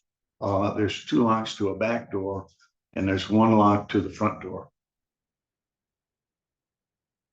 They're all exterior locks or exterior doors. Do I have a receipt for those? I do not.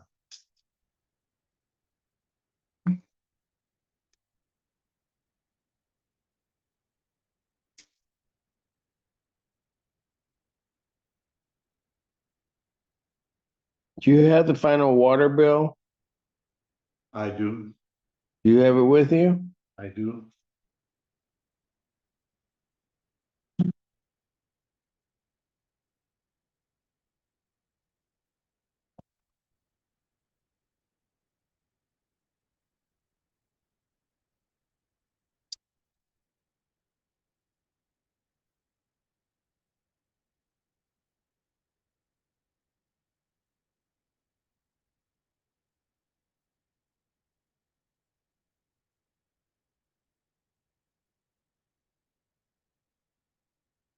Have it your own.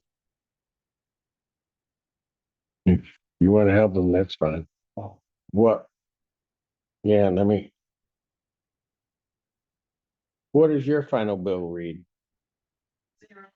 This was sent to me by Cindy at Pittsfield Township. I called her personal. When? I have to check my email, but it was not too long ago. Okay, no, that's fine. Yeah. So.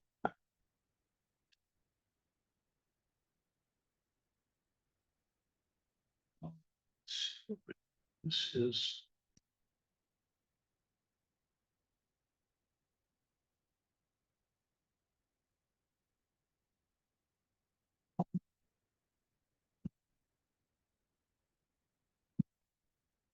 Here is the bills that. What paid.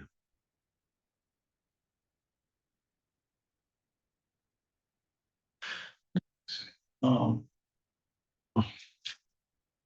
This is not the big one that she has. Oregon.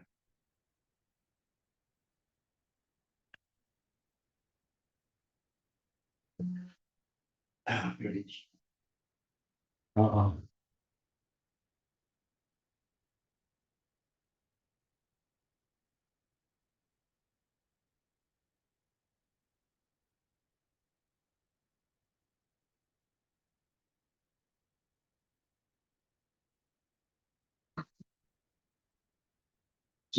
No, just give me that one right now.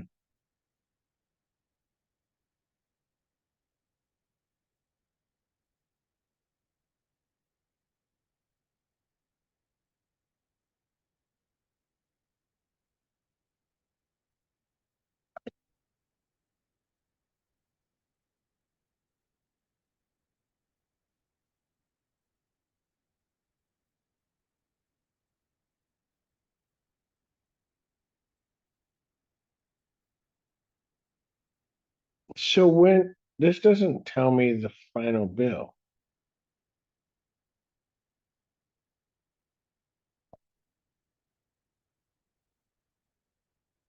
Well, there's something under 1,500 and some dollars.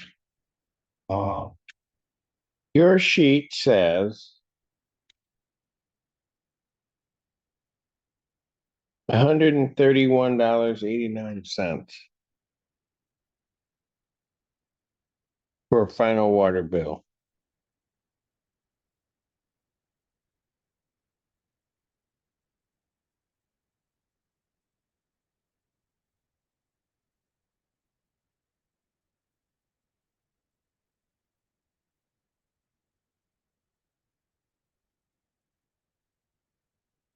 Well, Well, hold on a second. This, but the water bill was taken care of in the last case. the large portion of it was. No, clearly the transcript says for the water bill. Um. The escrow returned $1,500 to me for the water bill. That did not pay the total dollar amount of that water bill. Okay, There so, was additional. so then there's $81.89, which you're saying is owing in excess of the 1,500. I believe those are numbers. And then you're gonna charge a $50 administrative fee. That's what the lease calls for. No, all right. So I if sent- anything, it's $81.89, but the way I read that last case, you got $1,500 for the water bill. towards the water. Well, That's not what it says. Well, Cost of fridge drawer, which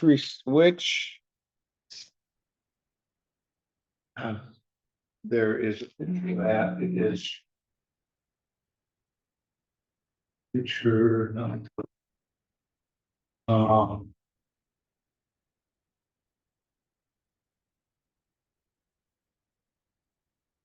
Number 39.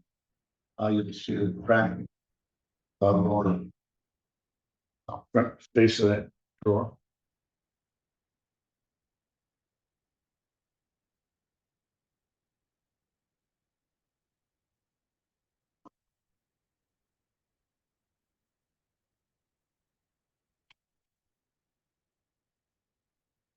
$127 or basically $126.89.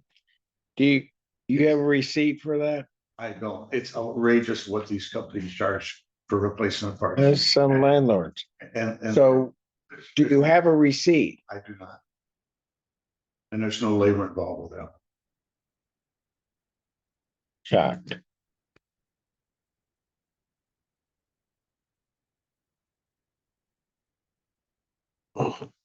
Cost of writing on walls, floors, chalkboard, and furniture.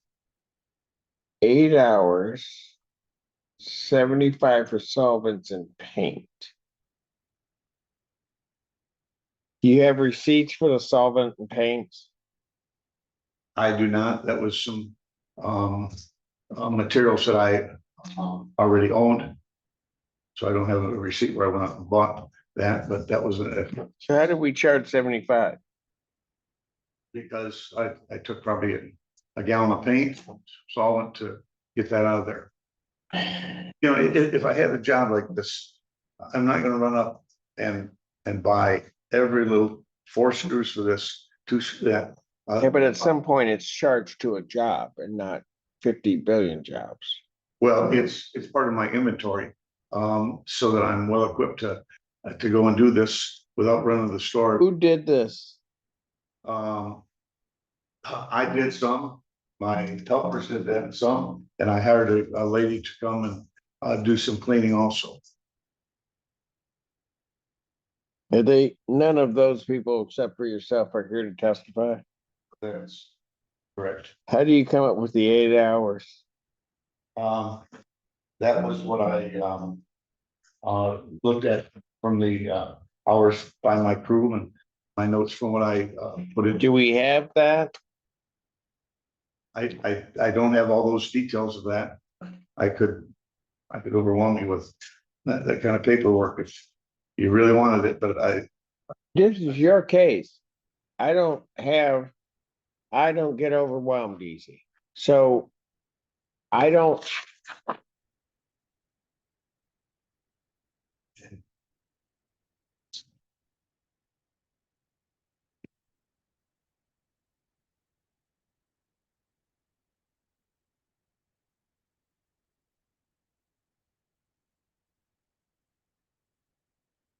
Plumbing part of repairs. okay. That $425.53. let me expand on what she said this morning in court in regards to the plumbing issues on this. She had mentioned plastic bags under a wall and a leak in a basement. That was from a previous tenant who had put plastic bags underneath the wall because there was a leak in the front corner of the building where DTE replaced the gas line. They replaced the gas line and damaged the foundation waterproofing. Shortly after she moved in, I finally got a hold of DTE and got them out there. We exposed that foundation and corrected that water leak. It was a real random water leak that would come in one spot right where the gas meter was. That was the one issue that she had mentioned this morning. The other thing she mentioned was this leak from the bathtub. So why am I talking about this? I'm trying to figure out what you're charging here for what. Well, and I'm going to get to that right now. Are you going to? Good. There was she had a bathtub that was not draining properly. Someone in her family decided to make a self-help repair on that. And what they did is they damaged the drain on it. They certainly got the water to drain out of the bathtub. They broke the drain at the bottom of the bathtub and all that water. Do I have a picture of that? If you look to the back of this, let's see. Have showing the drywall damage and repair, which is if you look at photo 24, Fire damage over his closet door. And,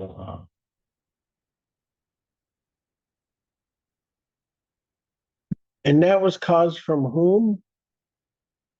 I don't know exactly who, I think it was maybe her son-in-law or the daughter's boyfriend. I'm not sure who actually worked on the plumbing, but they damaged the pipe and basically broke the where the water comes out of the tub. Did we have a plumber come in to fix that, or you have a plumber come in to fix that? I did that personally. And what was involved with there was replacing a drain part, a fitting to put that together.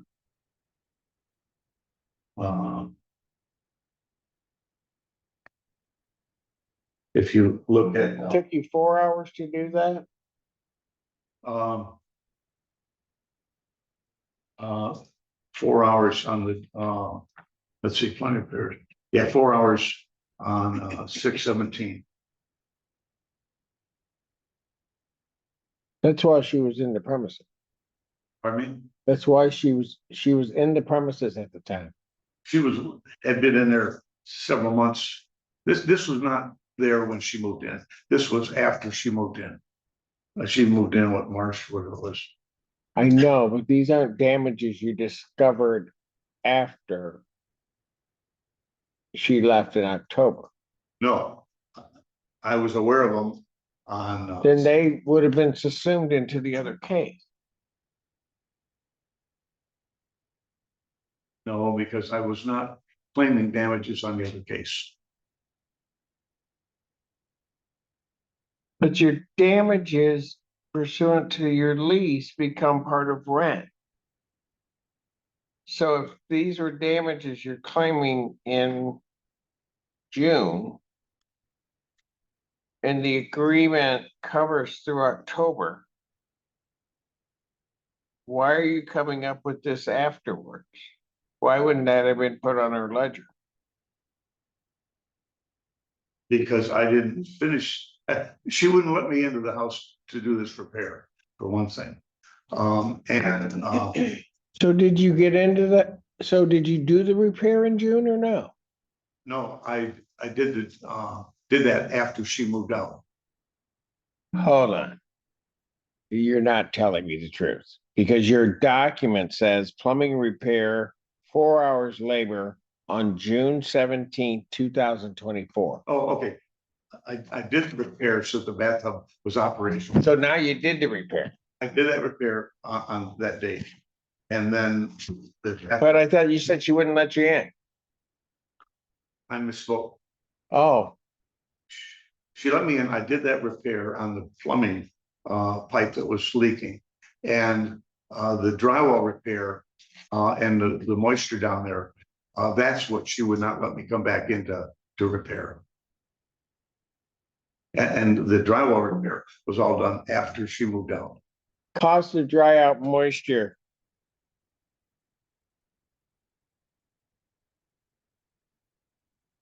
What is that? This had a bunch of moist drywall and whatnot, and the way you get rid of that is you get product dowel flake, which is I know what it is. it's okay. And you put that in buckets that absorb that moisture out of the air, and that's how you dry out a job like that.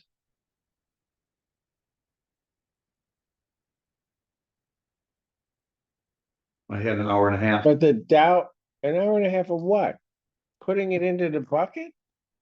To go and get the material, get to the job site and set this thing up. An hour and a half involved with doing that. Cost of carpentry, drywall and painting. I don't know how any of, you just put $1,200. I don't know where I get that.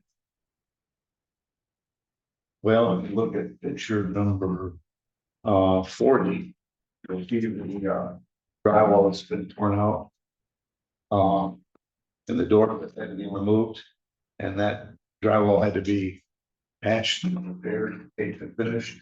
Who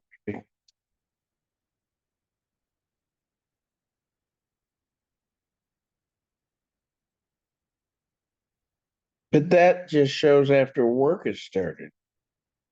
What it looked like before, I don't, If you go back to, picture number 24, shows what that looks like after this bathtub leak.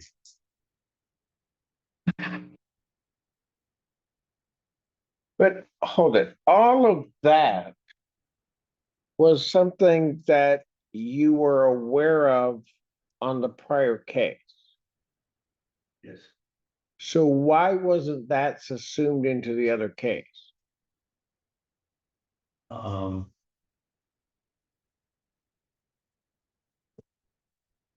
I don't know, my lawyer at that time said, to keep this case simple, do possession rather than, the damage issues. Oh, and actually, she was still, But if you had, go ahead, but she was still what? she still was occupying the property. I didn't have any total, or I didn't have a total of what damages were gonna be. So it just wasn't something that hadn't been repaired yet, as far as the drywall.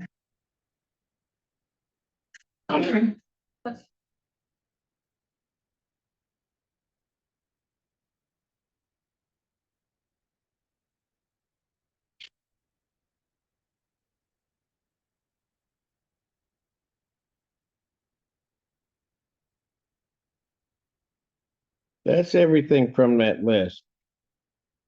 Sir, can you explain to me how you think a security deposit's applied to damages? How the security deposit is applied to damages. Yeah. Well, it is, um. I understand I have to have a judgment, towards the damages to, technically apply that. Or to withhold that security deposit. It's not automatic. Unless, the landlord and tenant agree to a settlement.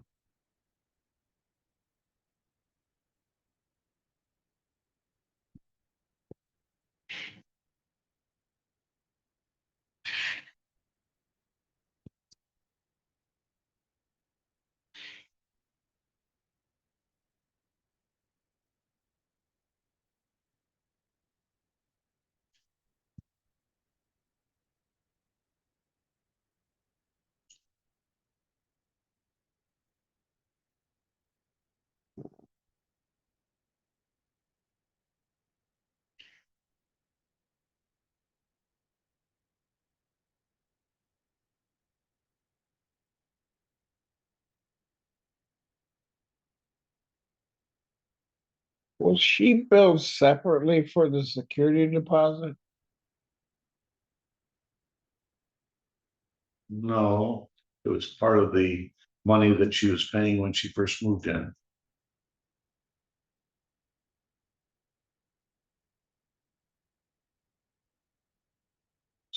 So how do I know?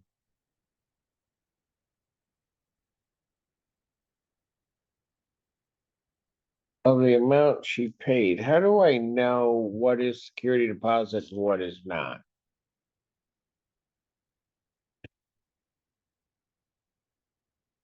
Um.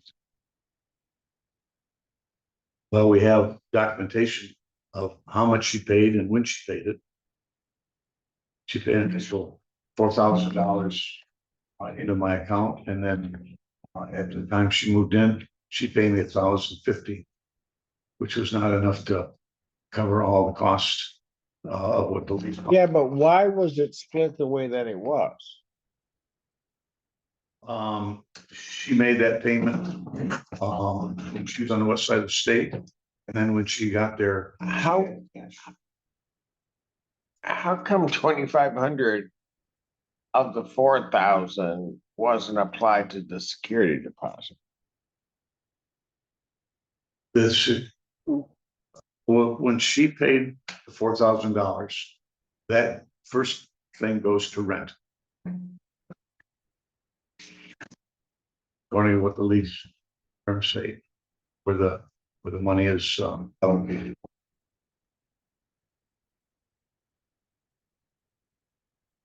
Right. But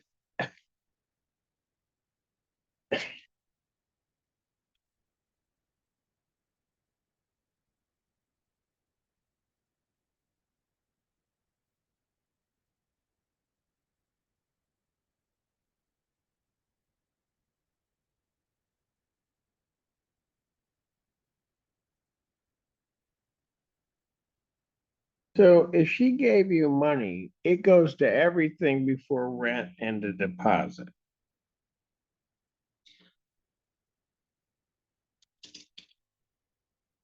Uh, it does, according to the lease terms, but I did not charge her anything other than rent and a deposit. There are no late fees. There's no any other charges against money that she paid me. Anything else you want to tell me?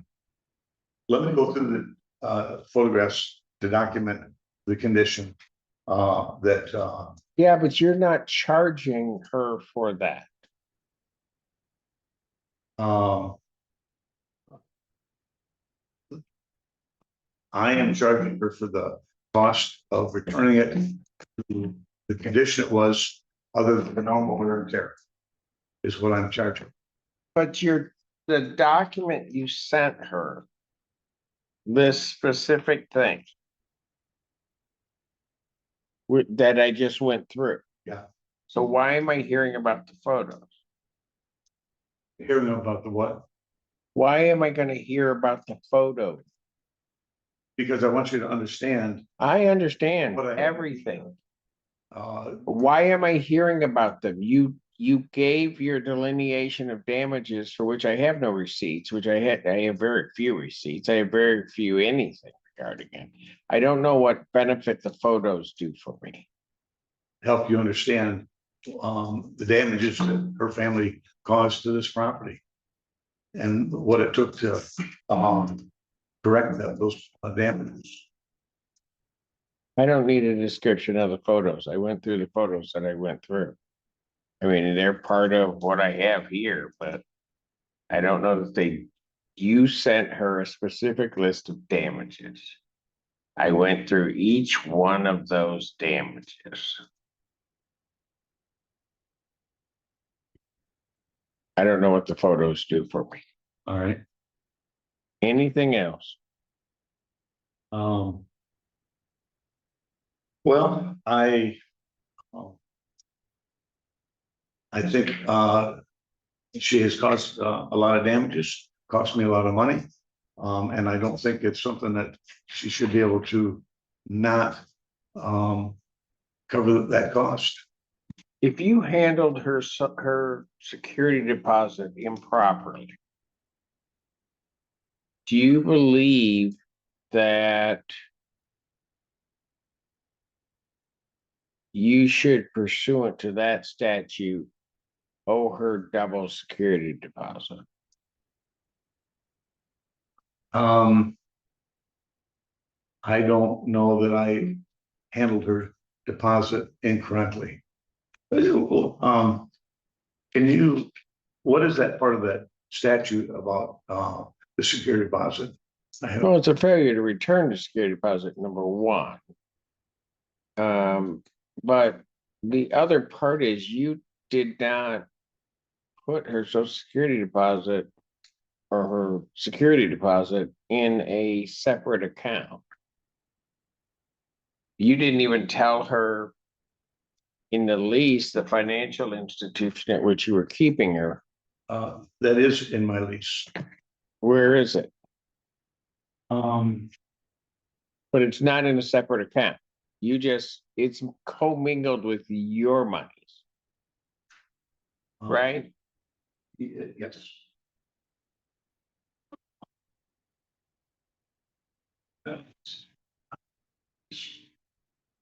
It went into America Bank.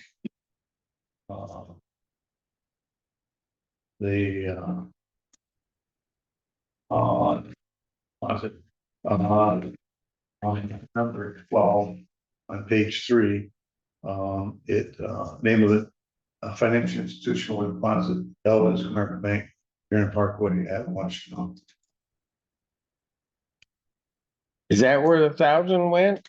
Yes, Into your account, yes, not into a separate account? yes. All right, anything else? No, Norman, anything you want to say? Yes. Go ahead. May I use that as reference? Which, The pamphlets, this? just to kind of quickly respond to that. I know- Sure, I'll need a copy of that back. We'll get a copy afterwards. I want a copy because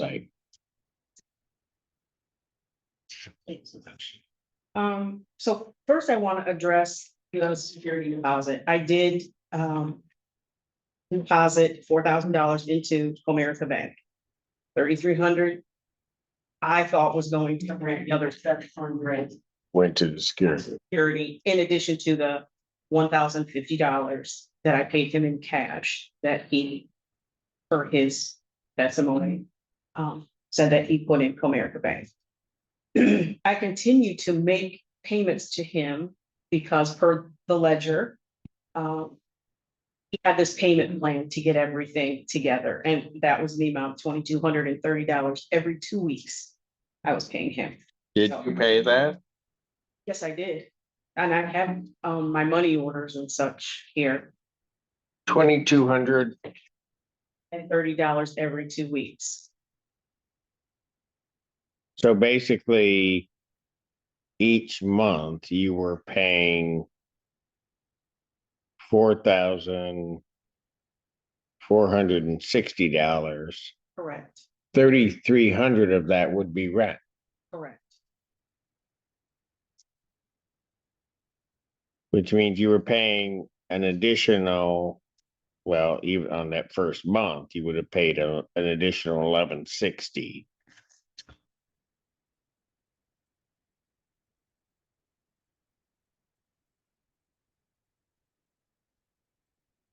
Which would have brought you to $2,950 on just the first month, but then you would have been over on the second month.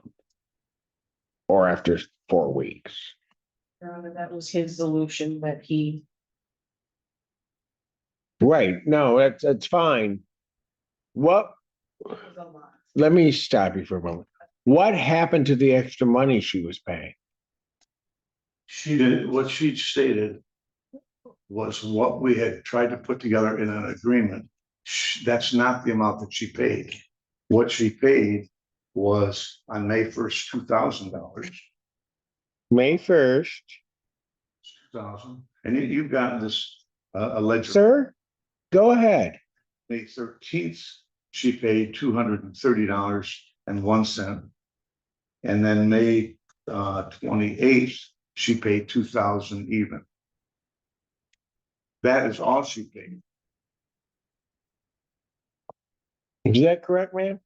I have those receipts. And I also have text messages. Hold on.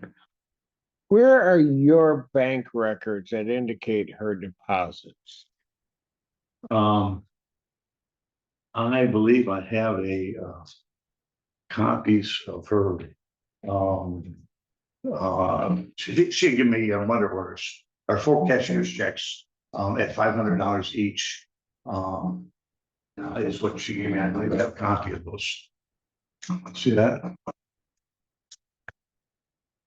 But she was, again, when we first started this lease, she was having a hard time getting her money out of her bank the way she was banking, and had a limit on how much she could pull out per day. Okay, that's fine. Go to. So the extra 7.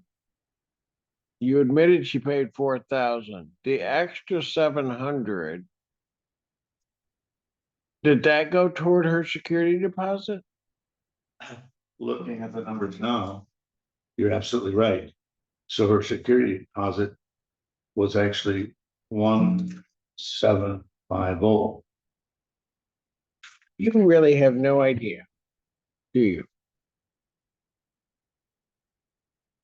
I mean, that's part of the reason security deposit is kept separately because that's the tenant's money. That's not the landlord's money to have and or to use till the end. So if that's the case, and now you concede that the 1750, the damage sheet that you sent was incorrect. It was incorrect on a number of levels. It was incorrect, one, because the damage sheet included rent, which you negotiated away during the first case. Then it only gave her credit for $1,150, which, or from $1,050, where there was an additional $700.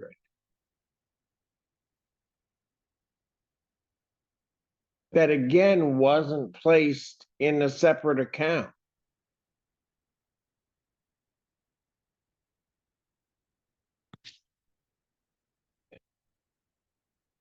Norman, anything else? Yeah, I just wanted to hit the highlights on those damages. If I you don't need it. You know, I don't need it. Mr. Allen, could I get this sheet there?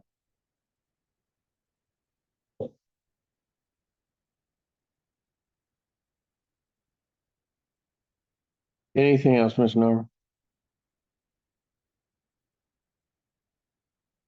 some of that. No? Okay. I'm gonna take a recess. I'll come back and give you my decision. Thank you. All rise. Yeah, okay.